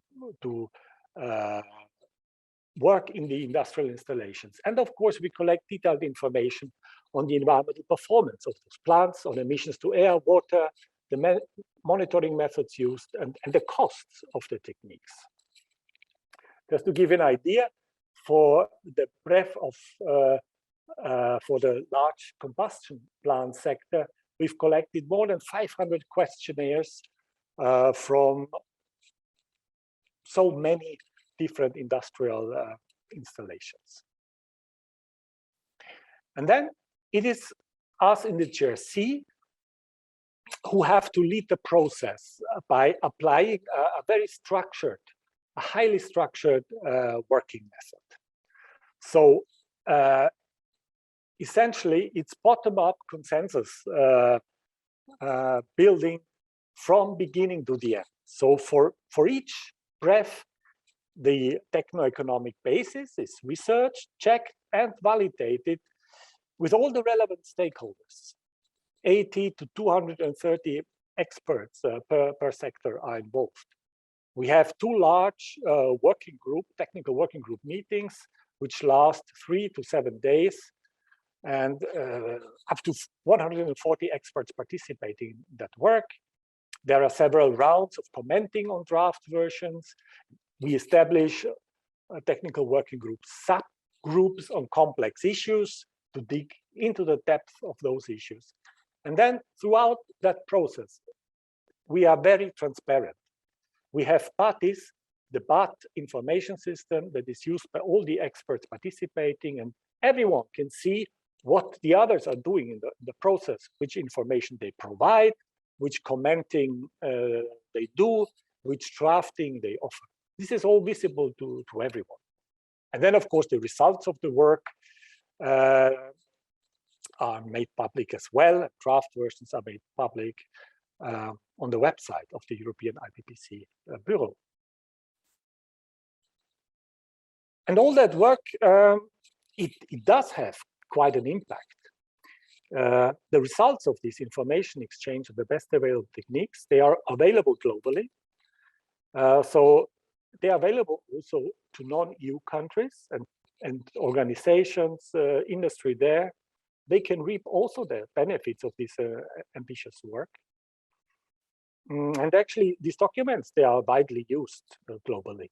We follow the downloads per year. We are at the level of 370,000 downloads. And this is not just having a look at the website, but really downloading documents that are hundreds of pages long. So this informs industry globally. But arguably, the main impact is directly in Europe. There are more than 50,000 installations in Europe that are affected by the BAT conclusions. And that includes the big and heavy industries, such as iron and steel, chemical industry, petroleum refineries, the large combustion plants, and many more. And I can say that we are proud in the JRC that this consensus building based on evidence is really having an impact. And actually, it helps, I believe, also to reconcile these two conflicting objectives: the greening of the industry and sustaining the competitiveness of industry. By involving all partners from the outset and building consensus amongst the experts based on scientific evidence, I think we arrive at good solutions in the end. So that was my presentation. A bit long maybe, but this is what I wanted to share with you. Thank you very much. Thank you, Peter, for this comprehensive overview of what JRC is doing, the European Commission is doing, approaching regulatory framework. Just a very short question. Could you just mention the time scale, for instance, for this work that you have been doing, you have been performing for emissions? I mean, the time scale to achieve this regulatory framework. Yes, so can you still hear me? Sure. Yeah. For one sector, I mean, the work for one sector to come up with the BREF document, with the BAT conclusions. For the work of the JRC, that is 3 years plus. I mean, ideally, it's done in 3 years. Often it takes a bit longer. And then, of course, after the work of the JRC concludes, there is still a certain legislative process that follows. This goes into a forum, into a committee. There is a vote on the BAT conclusions. Eventually, there is an official adoption by the Commission and publication of the BAT conclusion. And then this adds, of course, some more time. But essentially, our work with the experts, 3 years plus per sector. Okay, thank you, Peter. Thank you very much. So let's move on in this agenda, because we have, after the following presentation, we will have the... Okay, then just finalize her sentence and say that we need to move on. And we now give the word to Daniela. Please go ahead. Yeah, thank you very much, Lydia and Elena. And first of all, I'd like to thank you that I'm invited to this very interesting event, and I tried to share my screen here immediately. So I guess you now can see the first page with with the title. If not, let me know. I must say, after this morning and after the talk right now, it's a bit difficult to connect with new knowledge and new information. So I fully agree with what has been said before, and I thought it might be interesting for you to hear a little bit about what we have learned as a climate service. And I would like to go through this. You see this title, which was given from Lydia to me, and which I feel is really challenging. I'm a meteorologist by training, and then I have this title talking about leveraging scientific knowledge in a coherent way for policymakers to inspire action. So there are 4 important steps in here, and I thought maybe taking the climate services as an example could shed some light in the challenges and into the opportunities, but also into the barriers. So you might know that climate services are based on climate research. So climate services are at the interface between climate science and society. The idea is from scientific progress to societal benefit. That's what we heard this morning. So climate services have been invented about roughly 10 years ago, and there's a climate service roadmap from the European Commission, which has been designed. And they actually were similarly developed as weather services. And the idea was to help society mainly to adapt to those climatic changes which are not avoidable anymore. So we heard from IPCC where we are with climate change, and also this morning when we talked about the COP, we also learned that the greenhouse gases are rising and the pledges are not rising. So I mean, the commitments are not rising. So we have difficulties in understanding and how much do we have to cope with changes which are not avoidable anymore. And at the same time, we have to do as much as possible. We had just heard it about the green technology to avoid further climatic changes. And in the midst of this are climate services as supporting elements to bring information from climate change knowledge to the user. And the idea is here to, based on monitoring of weather and climate data exploration, to come to a knowledge creation. This is a scientific process, integrate the local data and knowledge to the non-climatic knowledge in order to co-create knowledge from the climatic and non-climatic part, then develop jointly customized products and support decisions. And of course, there are requirements and social benefits in this process. It's like a loop. So when we started at the Climate Service Center in Germany, and after a few years for us, it became very clear that we have to look into the entire process. And we heard it this morning before lunch. So first of all, when we thought about the creation of a climate service product, we have different heads. We have one head where we say, please hear us. So we give some information, could be data, could be a publication to the user. So we have something which we know, which we would like to tell others. That's the hear us, the information. Of course, we would like to understand what the user needs, what they want, and surveys is an example of this. So we could also have the consultation head on. Then we come to the dialogue, speak with us, let us jointly create the product, the idea, where we understand the user's needs and the user understands the climatic knowledge availability. And finally, there is a partnership which might end up in work with us. So we jointly design with a sectoral stakeholder a dedicated climate service product. So this is meant to leverage scientific knowledge in a way that we bridge the gap of the last mile from the knowledge to the implementation.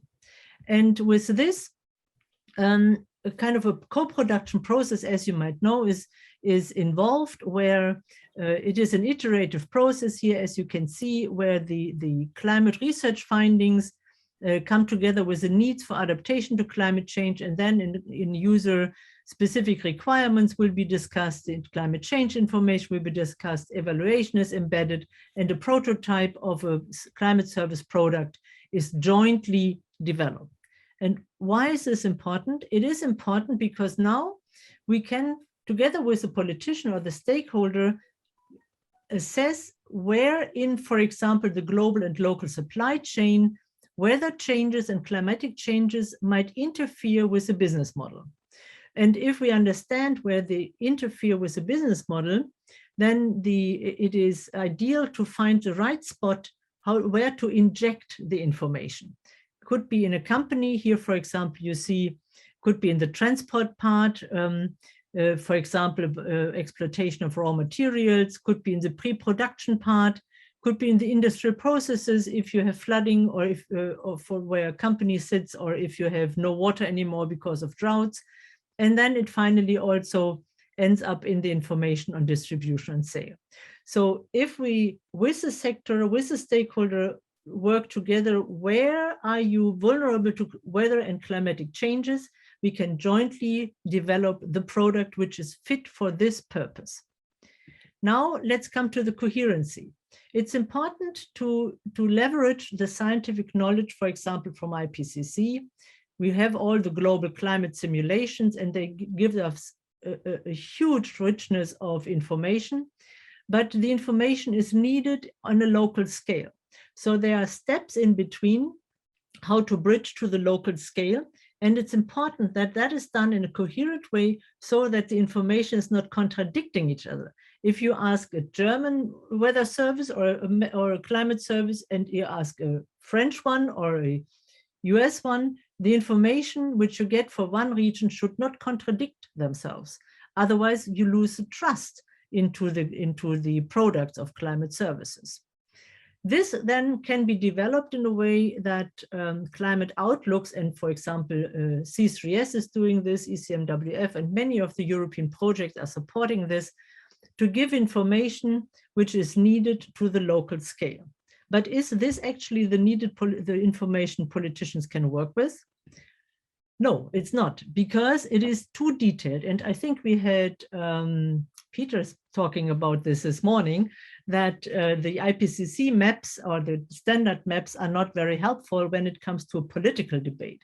When it comes to, let's say, engineering consultancy, it might be not too complex to feed into a hydrological design modeling system or so. But when it comes to the policy part, it might be too difficult. So several climate services have developed easy, understandable products, which gives you an idea, quick look with one look to see, is there a need for action or not? This, for example, is a climate signal map, which we have developed, and it clearly tells you if it's green, nothing to worry about. If it's orange, it's like a signal map.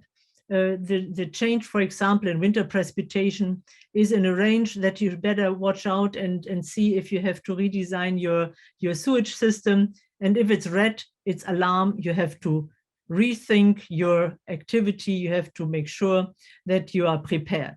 And of course, what you also see with increasing time from the middle of this century to the end of the century, areas which have not been affected might be affected strongly. So the need for political decision is depending on the time scale of the adaptation which is needed. So you can prioritize your activity as a politician. You can find out what is needed, what should we do first, and where can we wait for 5 more years. There are other ways to show the urgency. And that's, for example, when it comes to the question, how will extreme events, how is the risk to extreme events, and do we have risk to multiple extremes? There are climate service maps now where all the IPCC information is in the back, which show you the red area is where we have high population density in Europe. The blue, the dark blue, is where we might have in a 1.5 degree warmer world, more tropical nights. And then in the next day, you cannot work so good because you can't sleep well. And the green is where you face more heavy precipitation. So in those lilac, white, yellow, and bluish colors, you see where 2 or 3 of those conditions come together. And here you see now we have high density in the middle of Europe, more or less. We have lots of precipitation extremes in the north, and we have many tropical nights in the southern part. How would it look like in a 2 degree warmer world? And how would it look like in a 3 degree warmer world? And you clearly can see that large parts of Europe will face more tropical nights in the future, so that there are large areas where these tropical nights will coincide with high population density, so health issues are important, and so on. So these are easy, readable graphs for policy advice. It is not to give a solution, but it is to raise awareness. So if you look at this, and if you just see how the colors are changing, then you see how the situations are changing. So what did not work with climate services? So climate services, there was an uptake of climate services in relatively few sectors like water and energy, but not in all sectors. Like, for example, agriculture, tourism, infrastructure. So the uptake is too slow. The exchange of best practices is not strong enough. There is still a lot of competition or lack of knowledge. Knowledge sharing is not our favorite, although we would like to have it in Europe. We must say on a European scale and on a world scale, of course, there are barriers to knowledge sharing. So the sharing of expertise is not easy. In addition, for those kind of services, there is no education, no university courses. So it is, at the moment, everyone could be a climate service scientist or consultant, and there is no accreditation, no real evaluation. The evaluation and the quality is important for the climate services. And we do see, we have more than 400 climate service providers in Europe, that not all products are fit for purpose. The good quality is important, but several lack good quality, and it might lead to major failures. And then there are challenges. Climate services need to connect better mitigation and adaptation.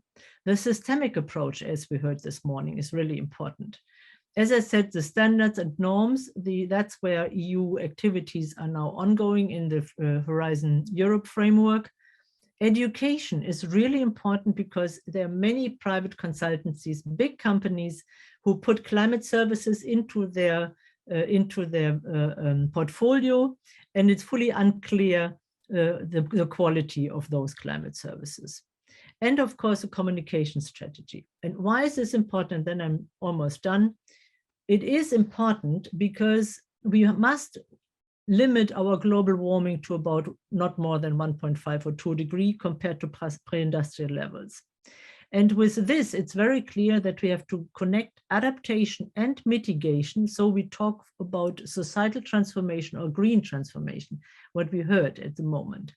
And can climate services now change? And yes, the word adaptation to climate change is changing. It is not adaptation to climate change only to adapt to weather variability and risks.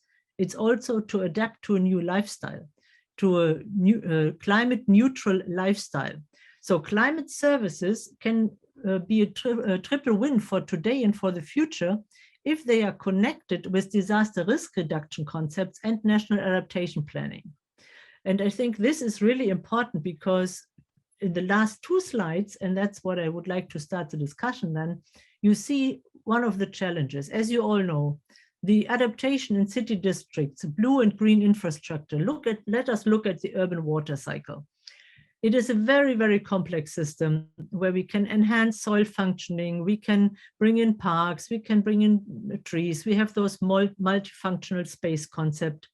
But currently, challenges, responsibilities, and restrictions are hampering the progress and the implementation of the the scientific knowledge so that this action is inspired, which is in the title. The current system is set in a way that we have science here on the one side, as you can see, IPCC, regional, national activities on climatic changes, on impacts of climate change. And then this information goes to the responsibility of the federal states or the district or the cities or the European Union. And then there is a dialogue of how to connect the information to smart cities, to climate protection, to energy demand, and so on and so forth, looking for systemic solutions within a complex legislative framework. But here you see this big orange arrow here. And I wonder, does it really make sense that we have science kind of separated from the dialogue within the decision-making context? Or shouldn't be the science and the scientific knowledge and scientists be part, as they are part of civil society, as a part of the entire process? And that's my question, which I would like to leave to you. Thank you.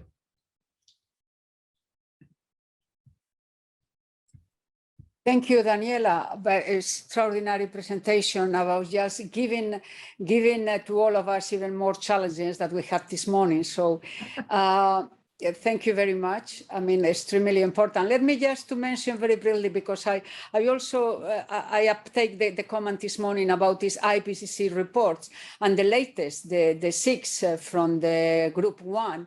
I mean, with the chapter devoted to Atlas, and this year with the novelty of the interactive Atlas, I think that this is extremely, extremely valuable for a general exercise, even to the public, to the society, as you were mentioning, the consequences for regions and for local. I'm sorry, this time I don't know what she was going to say. Well, as it may take a while for her to come back, but maybe while she comes back, maybe we could address one of the questions that has been posted into the chat. There is Francis Pinta, who says, to what extent would open access, open science help reduce the barriers to solutions? Can the two speakers please come forward with an initial response? We will retake the barriers issue in the specific discussions, but maybe it's worthwhile to address these questions in this plenary. Maybe I can start here, and yeah, thank you for the question. I absolutely agree that open access and open science is important, and it will help to reduce the barriers to solution, but it is not the solution.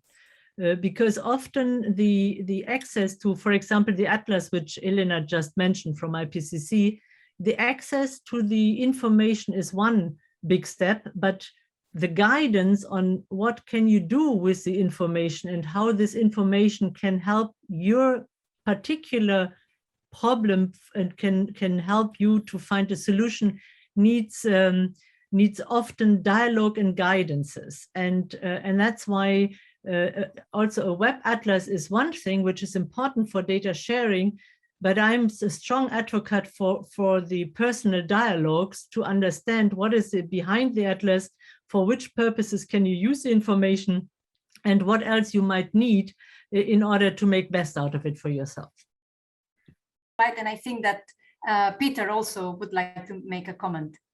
I can make it very short. Basically, all our work that we do in the Joint Research Center, which is at the interface of policy making and science, it is open access. It is widely accessible to the general public, and but I guess this is different, of course, than for academic research, for proprietary research. I do not want to address that, but I think for our work that at this direct interface, it's absolutely crucial to have it available, open to everyone.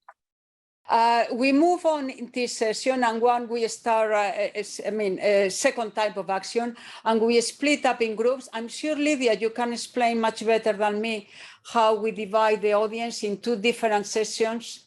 Yes. I give the floor to you. Thank you, Elena. Yes, we will be splitting now into 2 topics, but 4 parallel sessions. So we will put people in 4 rooms to have small groups and enable participation from you. There are the 2 topics are the following. The first one is about the role of research performing and research funding organizations, what role we can take in this context. And the second topic is what are the barriers, which I think Daniela has highlighted many. What are the barriers and how what we can do to overcome them. We will put then the results of the conversations all together at the end of this event. So there's around 50 of us back at the main session here. And as Elena said before we broke up, that we had a really inspiring morning talking to us about these issues and really giving us some interesting insights and new perspectives on these issues. And then we've had some focus in the afternoon looking at the practical approaches to science and policy dialogue for the green transition.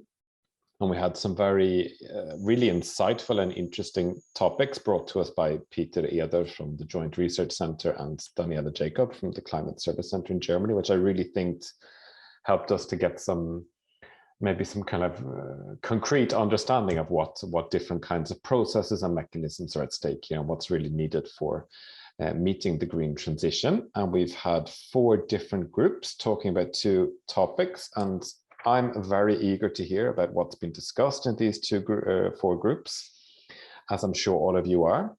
So we're going to hear from Adrian and Lydia, who will give a brief summary of what's been said in the 2 different sessions.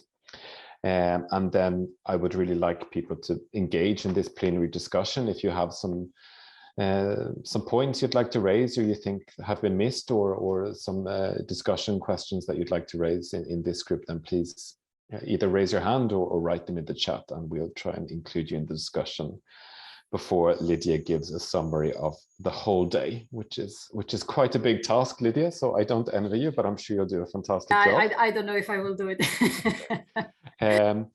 But the topic of the first 2 groups, the parallel session one, was how research performing and research funding organizations, what roles can they play for the timely coordination of scientific evidence?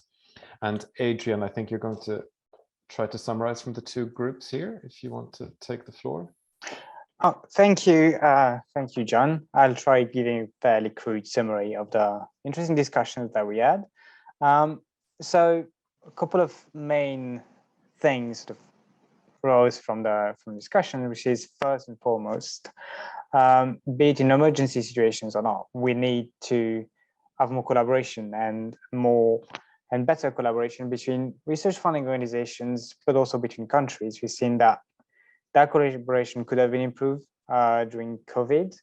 An interesting point was raised with regard to that on how to train RFOs and RPOs to react to crises, blueprints for developing job calls, what mechanism we set in place for collaboration, how we transfer money across borders.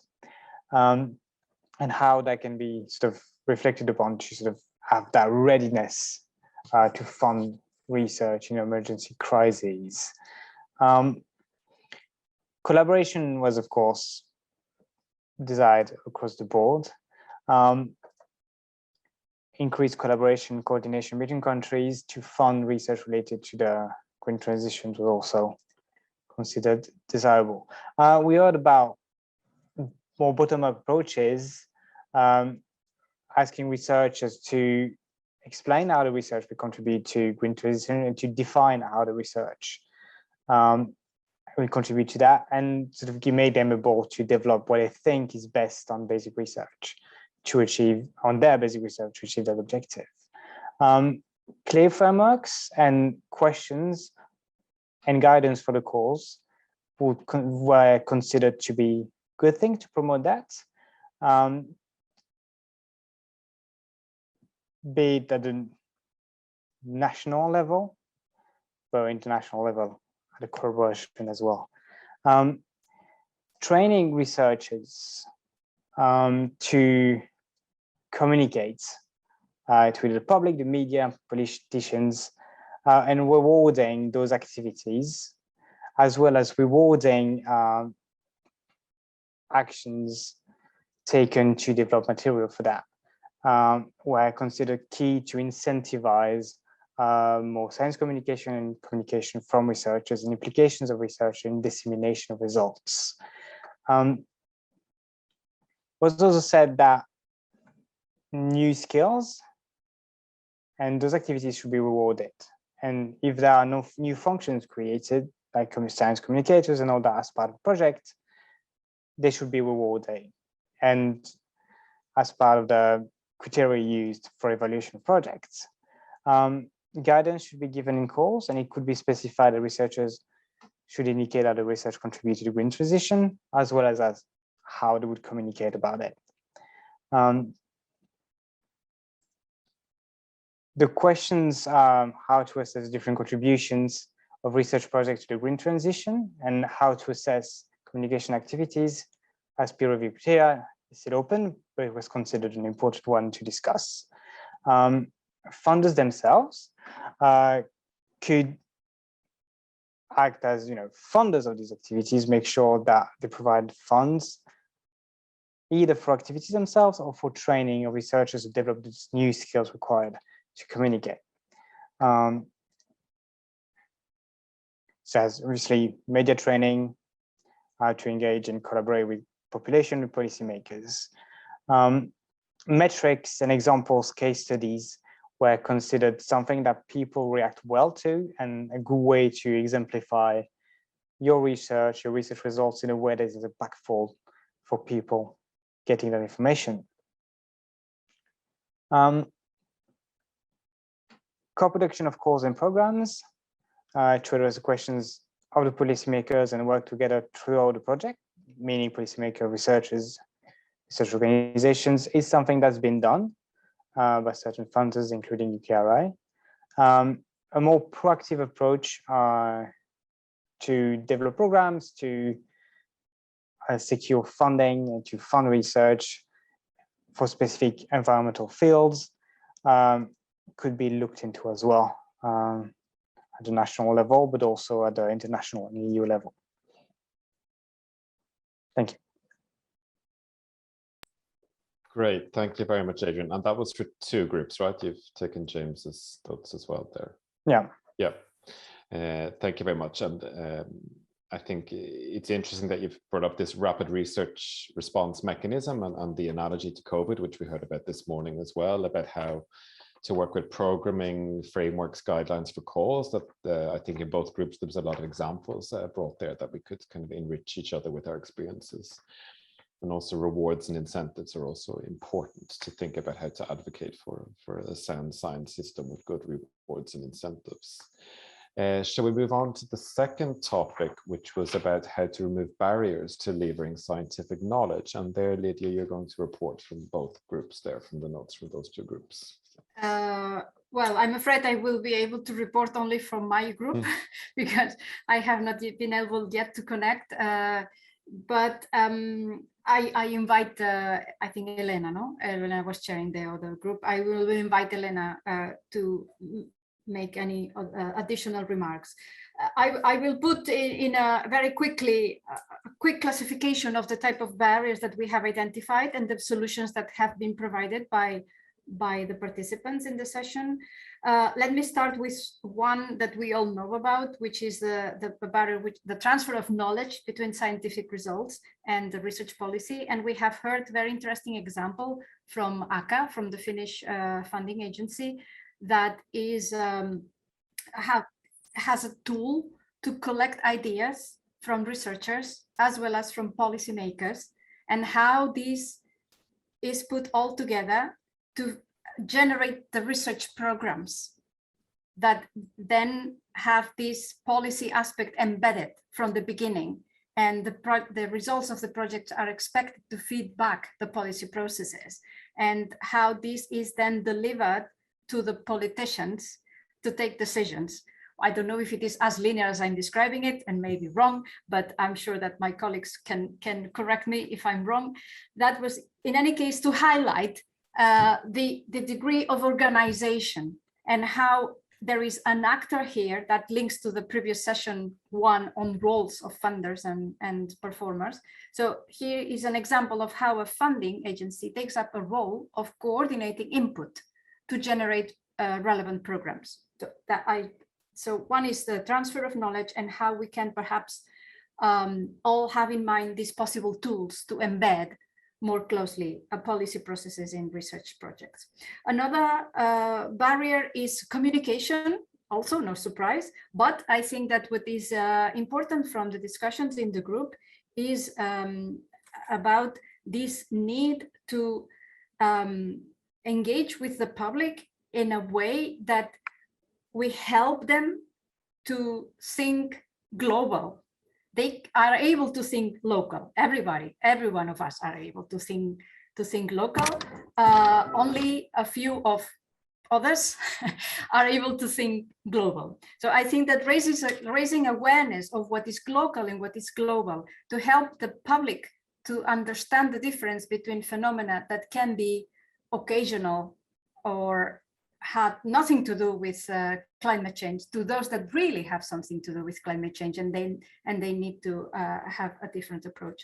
So some mechanism to develop a sort of pseudo-scientific education for the large public to better understand what you can attribute to climate change and what you cannot. Another type of measure to address this communication problem is about engaging the young scientists. This is a community that is very vibrant, very active, eager to change the world, and it would be very good to have them on board precisely to help on perhaps connecting better with the society as young people than they are. Then a third type of barrier is within academia. The different backgrounds, scientific or knowledge backgrounds, the different bodies, whether it's academy, whether it's university, whether, you see, the internal cooking that should also interferes into perhaps a more efficient communication to the outside world. So this is like a lesson for the community itself, no? To take on board, to take the climate change, that is a serious issue that overcomes all of us. Let's get really aligned for a better communication, effective communication to the policymakers, to citizens, etc. In this sense, there is a role for the funders as well as the performers, in the sense that connecting scientists across borders in a more efficient way, that could be a solution. So that's both a role for funders and performers, linking to the outcomes of the first topic, that funding mechanisms that could go beyond national schemes should be better promoted. And some barriers that are currently in national programs could be perhaps relaxed to engage with other scientists from other countries within those research programs. And last but not least, I would like to, it's more of a wake-up call or awareness call, is a big barrier, which is time. Time against the real evolution of environment and climate, which is catching up faster than when we can catch up in setting up those mechanisms that we are talking here. So we really have to be very much aware, especially the scientific community, of how big the problem is, and conscious as we are of that, how we can then also reinvent ourselves to be much more effective than what we have been in the past. So time is a barrier that really needs to be overcome rapidly by us as well. So I think I would leave it here. Thank you very much, Lydia. That's a very nice final point as well, about this sense of urgency that we're all experiencing, but not to lose control in that, but to take the opportunity to reinvent ourselves. It's very, very nicely put, I think. We have a few minutes. I'm going to let Elena come in here and maybe if there's some points from the second group that were discussing this topic that Yeah, Lydia hasn't already covered. Okay, thank you, John. That they cannot be very different to what it has been mentioned by Lydia previously. Probably we had, we had another approach in the sense that we were trying to find a kind of systematic for barriers, as Lydia was mentioning, you have done in the other session. And we were recalling, in our group, we were recalling to the amount of work funded by the European Union or on national basis that it has been done about these barriers. So there is a lot of literature about this, and we were not able to do any systematic, but we were very clear saying, okay, there are some areas where science is missing, some areas where, and it's not missing, but the knowledge, but it's not accessible. Then the science which is already done, it is understandable, it's easy to find, etc., etc. So, but we were recalling, and I'm thinking now on the working group for that starts tomorrow, that probably this is, one task is to conciliate or to group all this kind of work that has been done about these barriers. What it was clear in our group was mainly because some of us had a research background, a performer background, was we need help. It was as simple as that. We need help. There is a lot of knowledge available, but if we are to transfer this knowledge, we have the experience from other areas. And from other areas, we learned that specific skills and specific experts, different experts are needed to help us, to help science to transfer this knowledge into the policy making. Okay, we have learned a lot and we know, we know a little bit about how to transfer this knowledge to the society. We are doing a lot of work. Even we know about the media, we know a little, but about policy making, this is a completely, a rather new area in the research arena. So it is the need of these experts. And then it comes what Lydia was also mentioning in that group, in the session, in this previous session, the simultaneous session. There are think tanks, obviously, that they can help us, obviously, but basically there is no education for doing this. There is no education, there is no skill, because academia or universities, we were focusing on universities, they are, the programs, they are silos, they are very difficult to permeate, etc., etc. In the same way that is not only for education, this is also a problem for experts. One researcher moving to policy and then wishing to come back to research or to academia just to explore, to show her experience is almost impossible. And the same, this bidirectional way from academia to policy is not really easy, and it's not straightforward. So we have to distinguish, obviously, between qualitative, quantitative research. All is needed. For decisions, many times you make a decision. You really have numbers. You really need the numbers. We also have to focus about size inside the affairs. It's not clear. Knowledge is not only one. Knowledge has many sides in order to make decisions, and all this has to be explained in a very simple language. In a very similar manner to what also to your session, Lydia, Daniela Jacob was offering us an example, a pilot, let's say a pilot, which is the science platform. And this is a platform in Germany at the national level that is joining researchers and policymakers. So, this is working at the national level. It's 4 years old.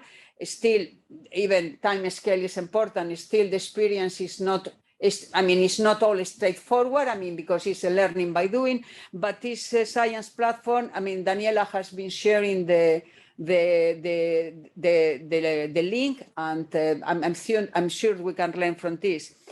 And this is more or less what we have been discussing. And I will be happy to share these lines, if you wish, Lydia, with you to summarize all together.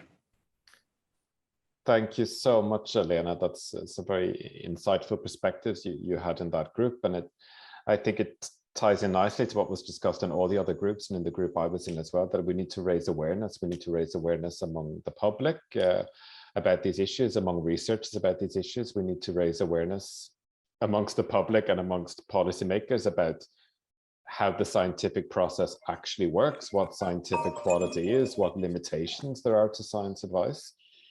And also ties into what I think Peter Gluckman said this morning, that I mean, there's a difference between scientific synthesis and knowledge brokerage and knowledge transfer, and that science communication as well, that we need to respect that maybe we need to raise the general level among scientists, but that everybody can't do everything and everybody probably shouldn't do everything, that some of these things require specialist expert competence, which I think you touched on as well there, Elena. So that's a very nice summary. I guess we perhaps have time for one quick question or comment, if you want to raise your hand or to put a comment in the chat before Lydia gets a chance to round off the day.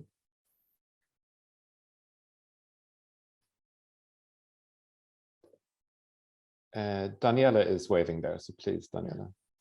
Yeah, thank you very much. I just want to say that I do think that this meeting today is really important and it's really timely. So I'm very glad that I could participate. So thank you again.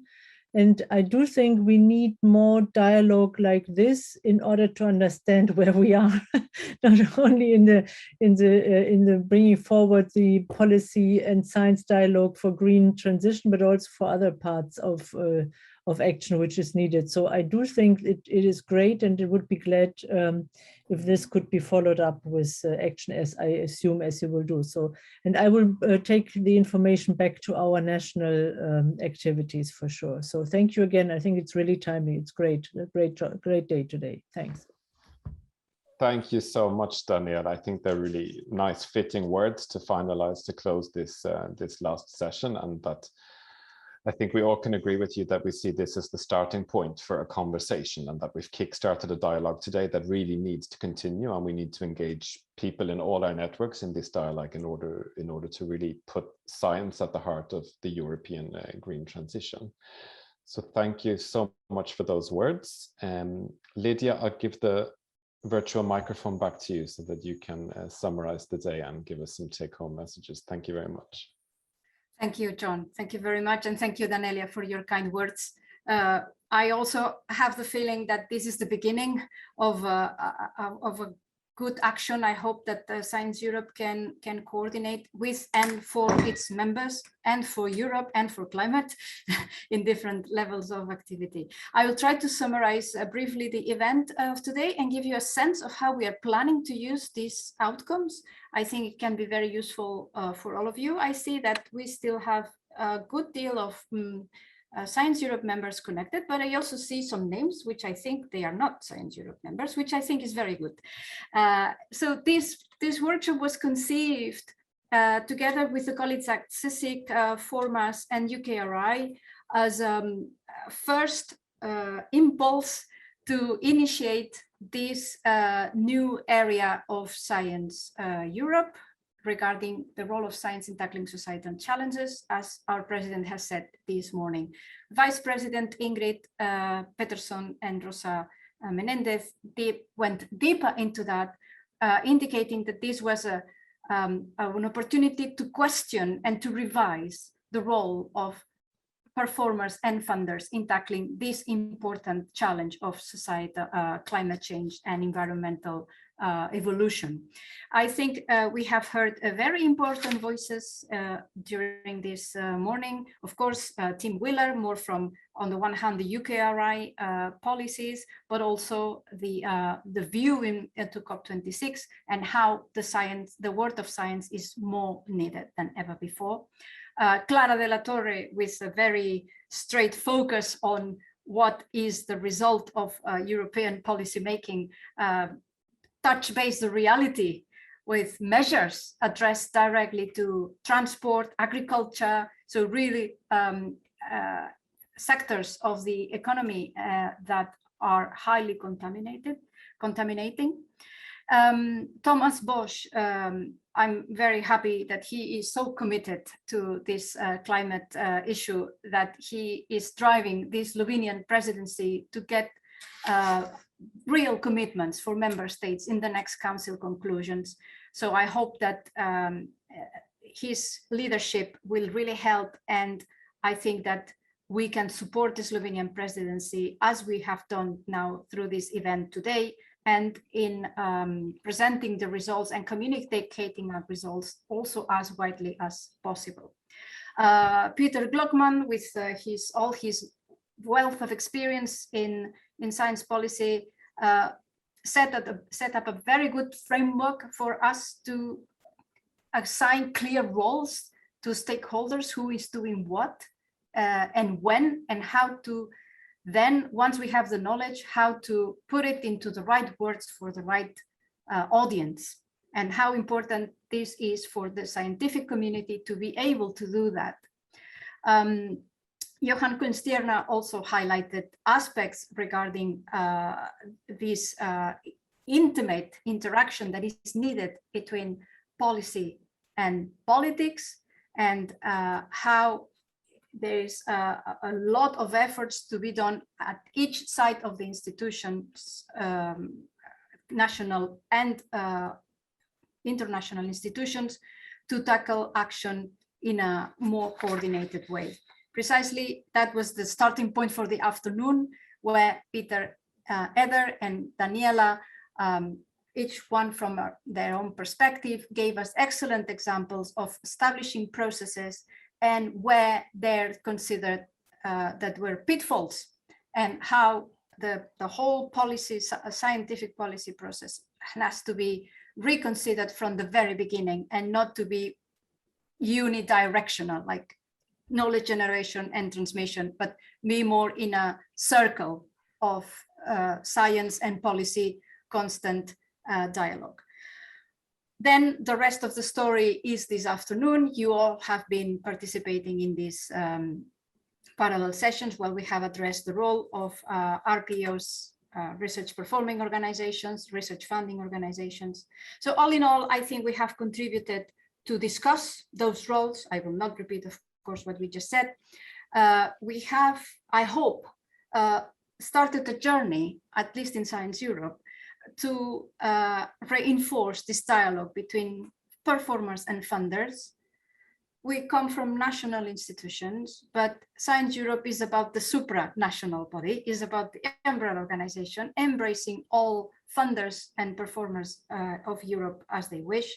And we believe that Science Europe can be a neutral place, or as neutral as possible, where we can share knowledge and boost the knowledge in an appropriate way that can reach conveniently the different audiences. We all have outreach to each member of Science Europe, to their national organizations. Naturally, Science Europe has it into the European and international organizations. Therefore, I think that this offers a very good platform to act at different levels. We all need to think global and act local. So I think that we can all do that, and from our own perspectives. I think that all these can be put for one of our main objectives, which is a good advocacy that can emerge from the in a coordinated way from the research sector to accelerate the green transition. So despite all your efforts that you are all doing in your own national context, we believe that there is a place for Science Europe to help that advocacy at European level that hopefully can influence the European developments, but also global developments. This is what the starting point of the working group tomorrow, the working group on the green and digital transition that has been set up by Science Europe, where all these will be then taken forward, and hopefully it will be a vibrant place for Science Europe organizations to discuss, propose, take home ideas, implement them, feed them back, and hopefully we can repeat events like today and measure real progress in fighting climate change, and not to be or to be overwhelmed by it. So let's try and see. And that would be my summary for today, John. Thank you so much, Lydia. I don't know if you want to say just a thank you and goodbye to everyone listening, or how you want to close the session. Well, yes, thank you, John. I think that I hope that you all learned. I hope that that it is an appetizer to know more and to feel more engaged and contributing to these activities. So please feel free to contact us. The organizers of this meeting will be very happy to correspond with you and try to engage you in all possible activities. And we hope that this has been an inspiring event for all of you. So thank you very much.